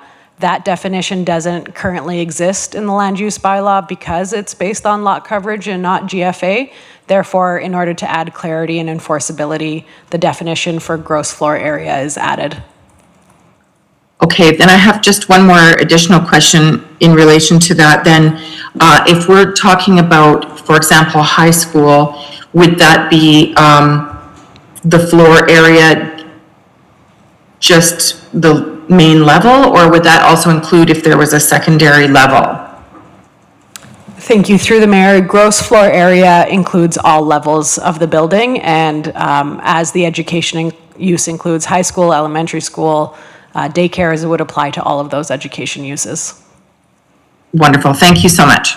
Thank you. Before I go to you, Councillor Penrod, I just have a question. So with the proposed changes, one of the issues I have is because of the categories are so varied here in terms of the types of educational institution, and applying this same requirement to all doesn't seem realistic, doesn't seem practical. I'm wondering if you could speak to that. Through the mayor, our recommendation was to deal with it through the land use bylaw project, so that first we could look at separating the uses based on scale intensity of use, and then pairing an appropriate parking regulation for each of those scales. One difference, for example, is high schools have students that drive to school and park there all day, whereas daycares have peak times. And are often within a complex with various different uses that may either draw on that parking supply or supplement that parking supply because they have different peaks than the daycare. Okay, so if we were to proceed with this, would those kinds of classifications come into play here, or would this be only for the daycare use? Thank you for the question. As it's presented, it would be for all uses because it's for the education use, not any subcategories of the education use. Okay, thank you. Councillor Penrod? Thank you, Mayor. Again, Ms. Sharp, so we've had a couple indications in a few of the reports before us tonight that the market for daycares and after-school care is changing and slowing. I just wondered if your department could confirm or comment on the amount, like the volume of applications for these type of developments currently. Just trying to get a sense of some of the risk if we don't act on this tonight. And some of the benefit to potentially having something in place for July, as opposed to, I think, the information we got on the last debate was that phase one, which is actually what administration is recommending for this, would be completed for the end of 2026. So we're looking at a delta of about 5-6 months. Okay, I'm going to go to Ms. Niesig. Yeah. Thank you, Madam Mayor. At this time, we do have a number of daycare uses in the pipeline, you could say. It has slowed slightly, but I would say there's still close to a half a dozen that are contemplating or in the early stages of development. So coming into July would capture at least some of those. Thank you. Councillor Van Nieuwkerk? Yeah, question for administration. I'm trying to just lift up to a higher level now that I've asked questions about the specifics on the 1 to 50. The higher level question is, we have 2 high schools being contemplated in Beaumont, and I'm wondering how this decision tonight, if first reading goes through and, you know, you presuppose the outcome of that at 1 to 50 versus waiting and thinking through everything with the land use bylaw, is that going to require the design of the high school parking lots to be larger than they think they might be planning for right now? Does that make sense? Yeah, thank you through the mayor. Oh, my apologies. Let's try that again. Through Councillor Van Newkirk. In terms of sizing, high school and schools are very experienced at developing sites for this use. So we haven't done the specific calculations because there has been no design submitted, so we don't know what one would look like versus the other. However, there is always an opportunity to look at a variance or for them to oversupply in other scenarios. I think one thing to be aware of is staffing. This is based on number of employees. Staffing based on capacity in the first year of the high school being in operation versus in 10 years is going to be different. It's very hard to observe that. It's hard to make schools come in every time they hire new staff to add a new parking stall. So we would have to maybe, you know, do we want it to be projected, you know, full capacity? What is the staffing level going to be versus the day of opening? That's a hard thing to try and regulate and capture in the scenario like a high school. Thank you. Thank you. Councillor Hyde? Yeah, just through the mayor, just piggybacking a little bit on what Councillor Van Newkirk was talking about. My concern is just that if we're going to go as an institution such as high schools and elementary schools, middle schools, such like that, if we're going to lump everybody into the same basket, that's going to be very difficult. I go back to what is the problem we're trying to solve here? And the problem we're trying to solve here is parking. But it's mostly to do, I think, with perhaps the preconception that after-school care and out-of-school care have a very difficult time finding enough parking for their staff and for the people that are picking up their children. And if I'm understanding correct, this is what we're trying to correct, is having those additional parking spaces for those type of places. If we're to lump all this in together, this is going to be a very difficult bylaw to project, just like as what you were saying. How do we know how many teachers are there, how many teachers are not, how many parking stalls is going to come and go, how many more assistant teachers are going to need parking stalls, all of those type of things. And I would be hesitant to try to lump all of those institutions in with this same thing. And so I would like to see this broken out between the two different types of institutions as opposed to lumping everything in all together. And that would be that's why I couldn't go ahead with something like this at this point, because I just don't feel right lumping everything in all at once. I think we need to review that a lot better than what we're looking at. Thank you for that. Can you clarify, just so I'm clear, whether we move ahead now or later? Is the same work, or is this saying it's going to take a different direction at this particular amendment? Through the mayor, to the mayor. I think if it's part of the land use bylaw project, you know, it wouldn't necessarily be the council motion that appears. It would be administration's recommendation based on the work that's done through the land use bylaw project. Council can always have this reflected if they don't agree with what the work of the land use bylaw project has resulted in as the recommendation. This was very much a council motion with the specific wording, not necessarily, you know, through a project that looks at various components for a recommendation. Thank you. Okay, Councillor Penrod, did you want to ask a question? Potential concerns expressed in the report about engagement fatigue when we go out and consult with the public on multiple things at once. That can be sometimes confusing to people as to where they can be expected to be heard on what. I can see that it would be a neater, more tidy process to have one broad public engagement piece. But there is some urgency to this particular motion. If we proceeded with this, and to use Councillor Van Newkirk's language, if we were to be a bit presumptuous as to how that resolved by the end of July, and then a different or better solution came forward through the land use bylaw, fulsome review, would there be anything that would prevent us from amending it again? So if we make an amendment in July and the full report comes back end of 2026 with an even better way to deal with this, would there be anything that would prevent us from making that shift at that point? Through the mayor, no. There's no limitations to amend the same topic more than once. Okay, thank you. Great question. Thank you. All right, we're going to go to a vote. So, Councillor Penrod, can you just reread that out just for refreshing? Sure. That bylaw 1102-26, land use bylaw amending bylaw, education use parking, a bylaw amendment, land use bylaw 944-19, our zoning blueprint be given first reading.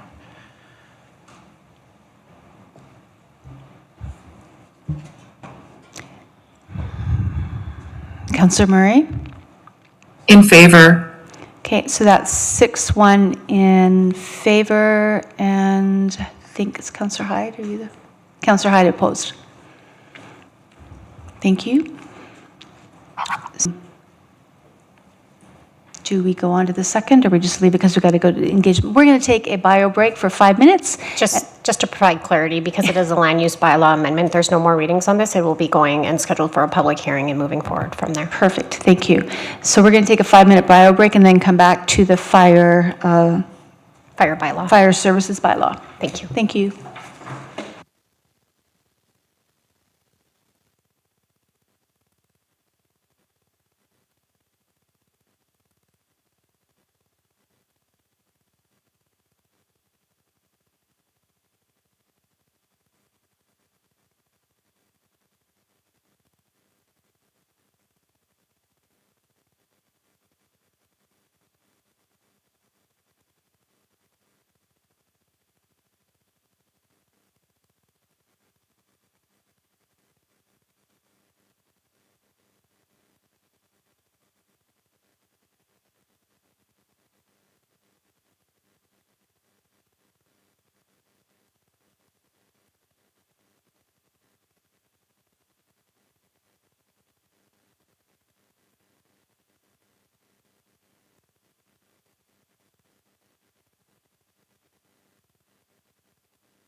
We're going to resume here.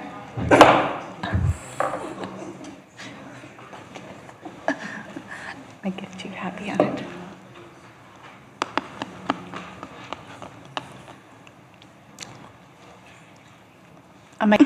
Okay, welcome back, everyone. We are now going to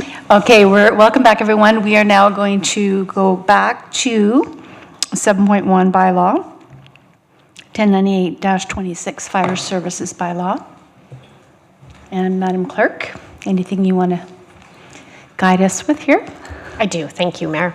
So we're going back to the first reading as amended with the first set of amendments that were voted on.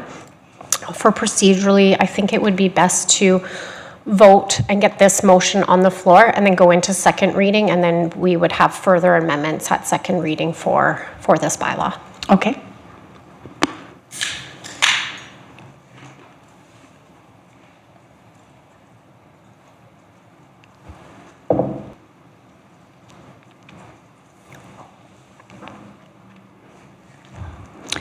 Okay, so Councillor Penrod, you had moved it before. Did you want to continue with that? Sure, do you just want me to read it into the record again? Yes, please. I move that bylaw 1098-26, Fire Services Bylaw, a bylaw to establish fire services be given first reading as amended. Any discussion? Okay, we'll vote.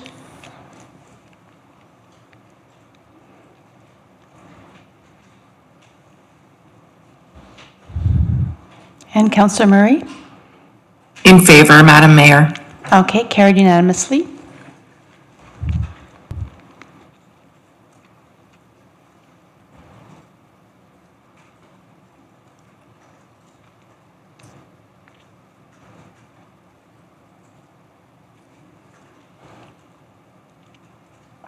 I'll need a councillor make this motion. Councillor Colesmith? I move that bylaw 1098-26 be given second reading. Okay, so we'll open up for discussion here. And this is where Councillor Colesmith, I'll over to you. Yeah, I think we have some further amendments Okay. drafted here.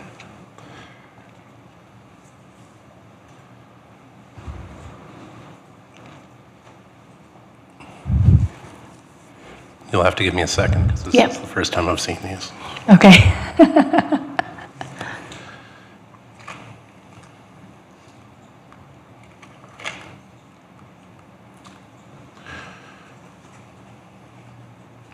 Just a clarification, what is chimeas? That should be chimneys? Sorry. Huh? Chimenea? That's actually a word? Oh, like the plural of chimney? Oh, yes.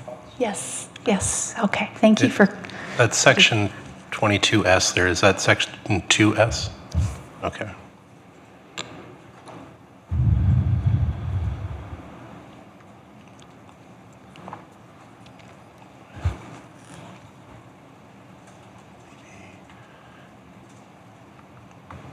so councillors, while we're waiting, if you need to look at what those amendments are, take a look. Okay, I think I got it. And we just received an email with the attached. Thank you, Stacy. Let me just pull up that email.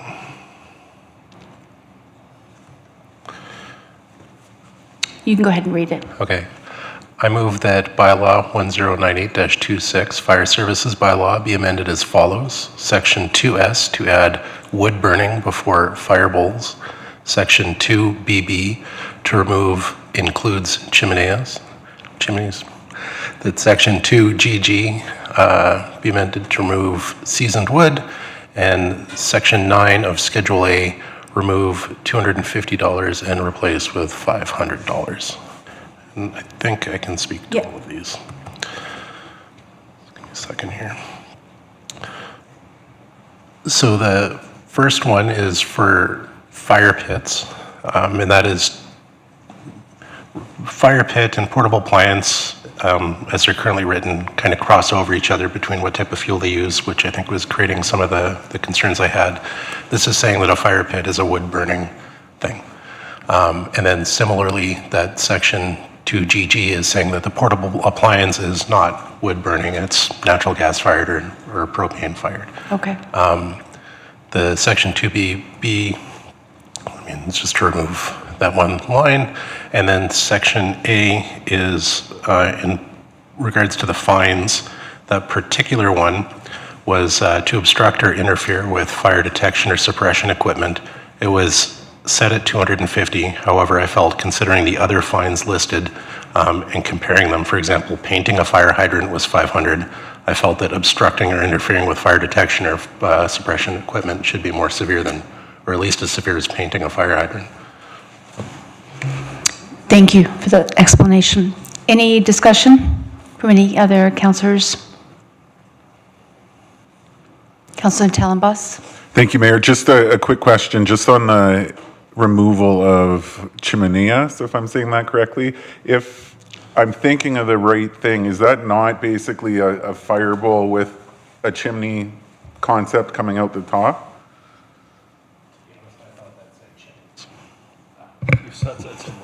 Chimneys. So my only concern with that one is that, in my opinion, if I'm thinking of the right thing, that would be an outdoor fireplace. Oh, sorry, what, number 5? Gotcha. Chief Melvin. Through the mayor to Councillor Talonbos, we would include that in the definition of outdoor fireplace. That would be all inclusive. So we didn't, Councillor Colesmith didn't want it as includes, it's all inclusive. So you look up chimenea, it's a definition of an outdoor fireplace.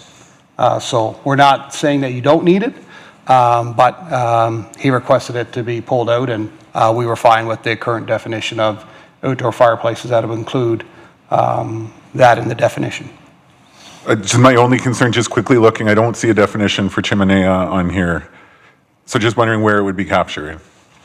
Or would it just be thrown into the other ones and not just added at the very end?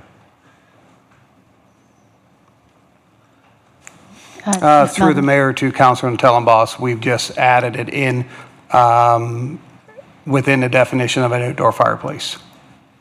Okay. It's just And not specifically list every single outdoor fireplace you could get, that we put it in there as an outdoor fireplace as part of the definition.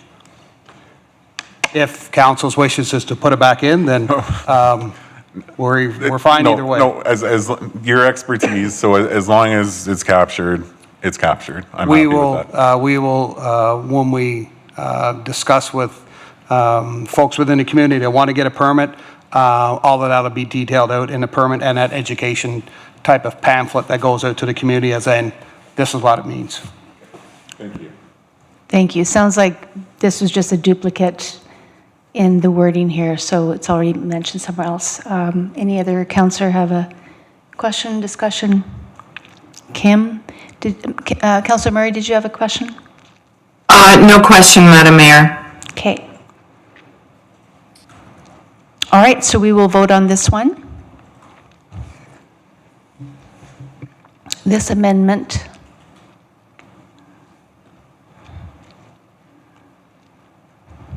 Councillor Murray? In favor, Madam Murray, or Madam Mayor. It's okay, I get tongue-tied too, don't worry. That carried unanimously. All right, so now we go back to the original second reading. And if you, Councillor Cole-Smith, could read this amendment as amended. Councillor Cole-Smith? That I move that bylaw 1098-26 be given second reading as further amended. All right, any discussion? Seeing none, we'll go I have to... a question now. Oh, go ahead. I promise I'm not trying to be difficult. So given the changes, so now fire pit is wood burning and excludes non-wood burning. Portable appliances excludes non-wood burning fire bowls. If a person wanted to set a propane fired fire bowl on their driveway as the bylaw is written now, do they need a permit?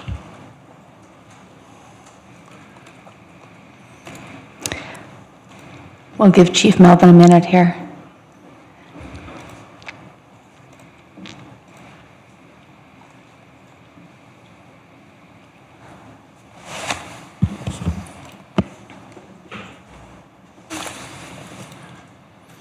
And follow-up is, if so, that would be my next amendment. I'd like people to be able to use the propane-fired fire bowls on their driveway without needing a permit.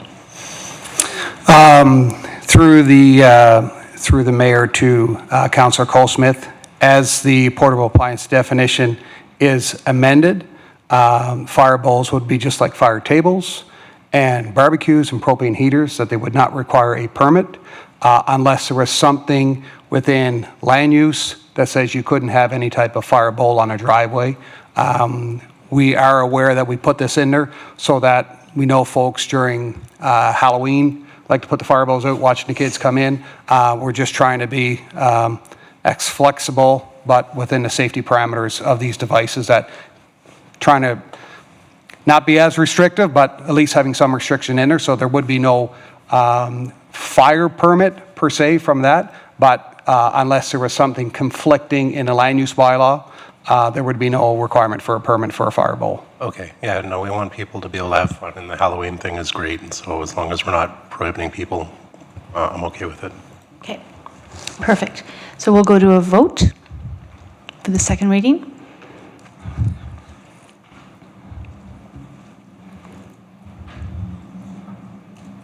Councillor Murray, how do you vote? In favor. Carried unanimously. And now we need a motion to have a consensus for a third reading, right? Be considered. I'll need a councillor who would like to move this. Councillor Tellenbos. I move that bylaw 1098-26 be considered for third reading. Any discussion? Just quickly, I can't wait to try out Councillor Colesmith's new propane fire bowl, but no, all jokes aside, appreciate some of the changes you put forward, Councillor Colesmith. It might seem minor in nature, but just that clarification is appreciated, so thank you. All right, we'll go to a vote.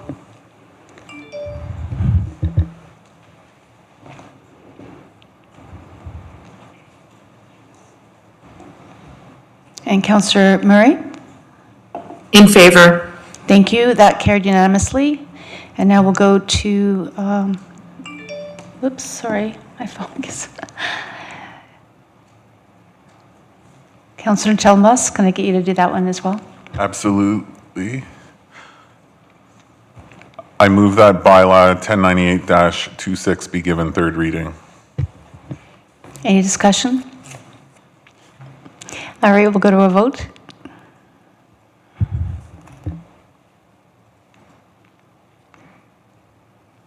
Councillor Murray? In favor. And that carried unanimously. Thank you. Yes, thank you, Councillor Colesmith, for your things. It'll definitely bring more clarity.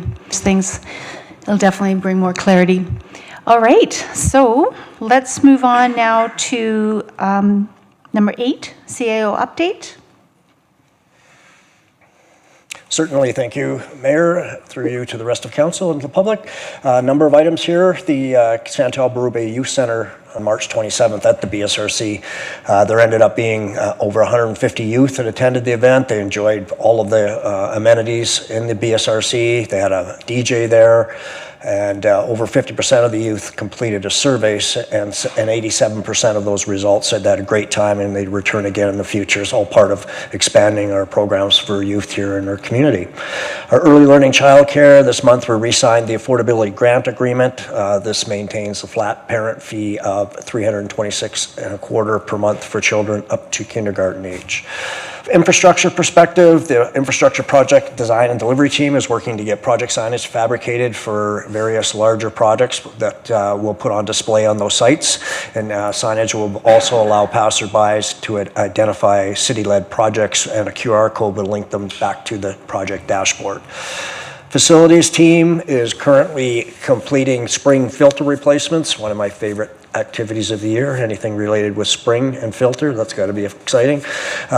This is all part of our preventive maintenance programs and helps ensure we have optimal air infiltration, especially during allergy seasons. Continuing with parks, roads, operations, street sweeping. We start as soon as the roads are dry enough for the equipment. Arterial roads will be cleared of winter sand and debris, followed by residential areas. Pothole patching, hot mix repairs begin May 1st. That's typically when the asphalt plants get fired up here in this province. And crews will prioritize main thoroughfares before moving into neighborhoods. Catch basin clearing is ongoing. I've seen them out there pretty much every day. I think it's done. Line painting, we'll do audits of school zones and high traffic areas that they're underway right now, and we'll start painting in mid-June. We need some warm temperatures for that paint to really stick, and we also use we expand our permanent markings in different areas of the city as well. Seasonal staffing, our summer laborers are going to join our parks team in late April. The first task after safety training will be to citywide spring cleanup. Sports fields, we monitor them for moisture on the diamonds and pitches to protect the turf, so we aim to open those facilities by May 1st. Of course, weather permitting, and it's been a tough and a long spring so far. Concrete audits, and that's identifying hazards and trip hazards on our sidewalks, and then we prioritize repairs for 2026 season. Engineering and environment, and everybody loves a new traffic signal. So there's one on Rev and 50th Street. So the installation of the underground is near completion, and energization from Fortis has been requested. Once energization is complete, the traffic signal will be commissioned and inspected. Once all testing is complete, the traffic signal will transition to full operation. Confirmed dates will be provided as soon as they're available. The Clean Energy Improvement Program, which was launched on March 24th, has been seen a high level of uptake in the city. Some of the details on the status of the program are provided below. On March 30th, the program reached capacity, and all pre-qualification submissions received are now being placed on a wait list. Alberta municipalities indicated this is one of the fastest uptakes they've witnessed during the launch of the programs. So applications will come off the wait list if any of the applications that don't fit that are in the queue are canceled or they don't fit. On March 30th, a total of 70 pre-qualification submissions were submitted for review. 15 of those 70 pre-qualified submissions have been reviewed and approved to submit a full application, and 3 full applications have been submitted. The City of Beaumont and Alberta municipalities continue to work together to review and approve submissions. And that's all I had. Thank you. Awesome. Thank you so much, Theo. Okay, we'll go on to... Oh, we need to have a motion to receive. No, we're good? Okay. We'll go on to councillor inquiries. Do we have any councillor inquiries? Mayor, I do have a few of them. So when a councillor sees their name up on the screen, if they can go ahead and read their new inquiry. Okay.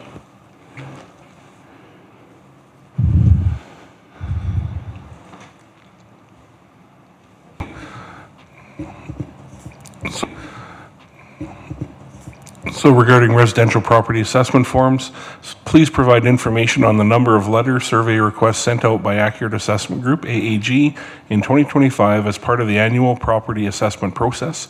Please include how many of those surveys were completed by residents and returned to AAG. Thank you. This one is for me. Please provide information on whether the City of Beaumont has any residential areas that are strictly zoned for low-density residential use only. Additionally, if these areas exist, please identify the specific neighborhoods or districts. Councillor Hyde? Yes. First, to prevent garbage and debris from entering agricultural land, and if there would be any associated costs. And Councillor Hyde again? As a follow-up to my March 10th, 2026, please provide information on the breakdown of how many mailboxes are located in playground zones and what the cost would be to install time parking signs. Additionally, please provide any information on the number of complaints the city has received regarding parking concerns where mailboxes are located within the city.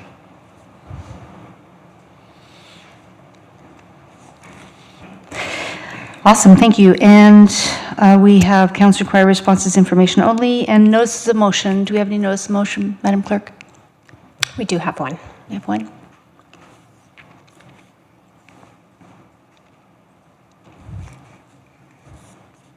And I believe it's you, Councillor Van Newkirk, right?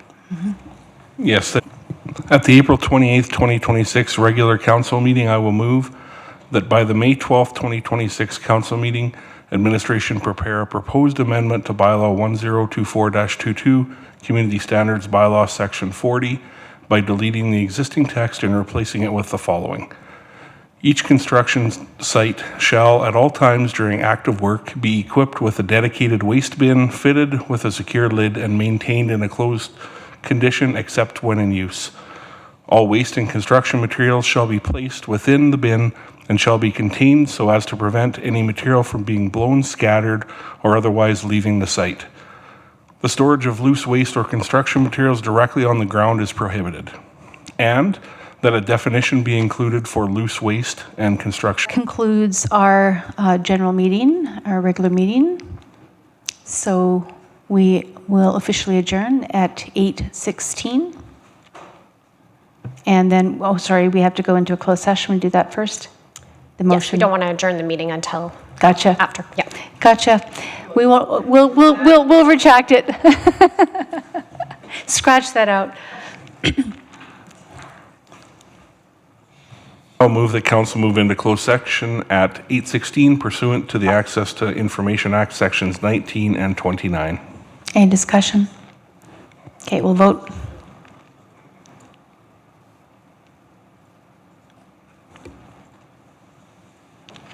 Councillor Murray? In favor. Thank you. Carried unanimously. So we will now go into closed session. We'll just take a few minutes to get the... Thank you. See ya.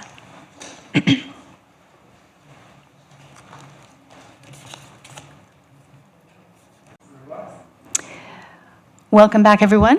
We just came out of closed session, and Madam Clerk, we have something for us to, a motion here on the table before we close out our regular session tonight. Councillor Talonboss. I move that the amended terms related to the sale of Lot B, Plan 9924861, Lot A, Plan 9924861, Lot 5, Plan 3996RS, and Lot 6, Plan 3996RS, as set out in the April 14, 2026 report, Municipal Land Disposal Update, be approved, and that the report remain confidential pursuant to Section 19 and 29 of the Access to Information Act.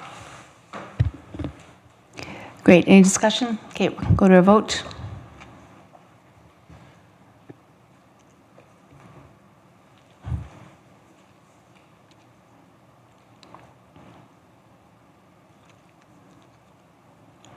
Councillor Murray? In favor. Thank you. That carried unanimously. Concludes our meeting tonight. Thank you, everyone. Have a good evening. We officially adjourn at 8:37. Good night.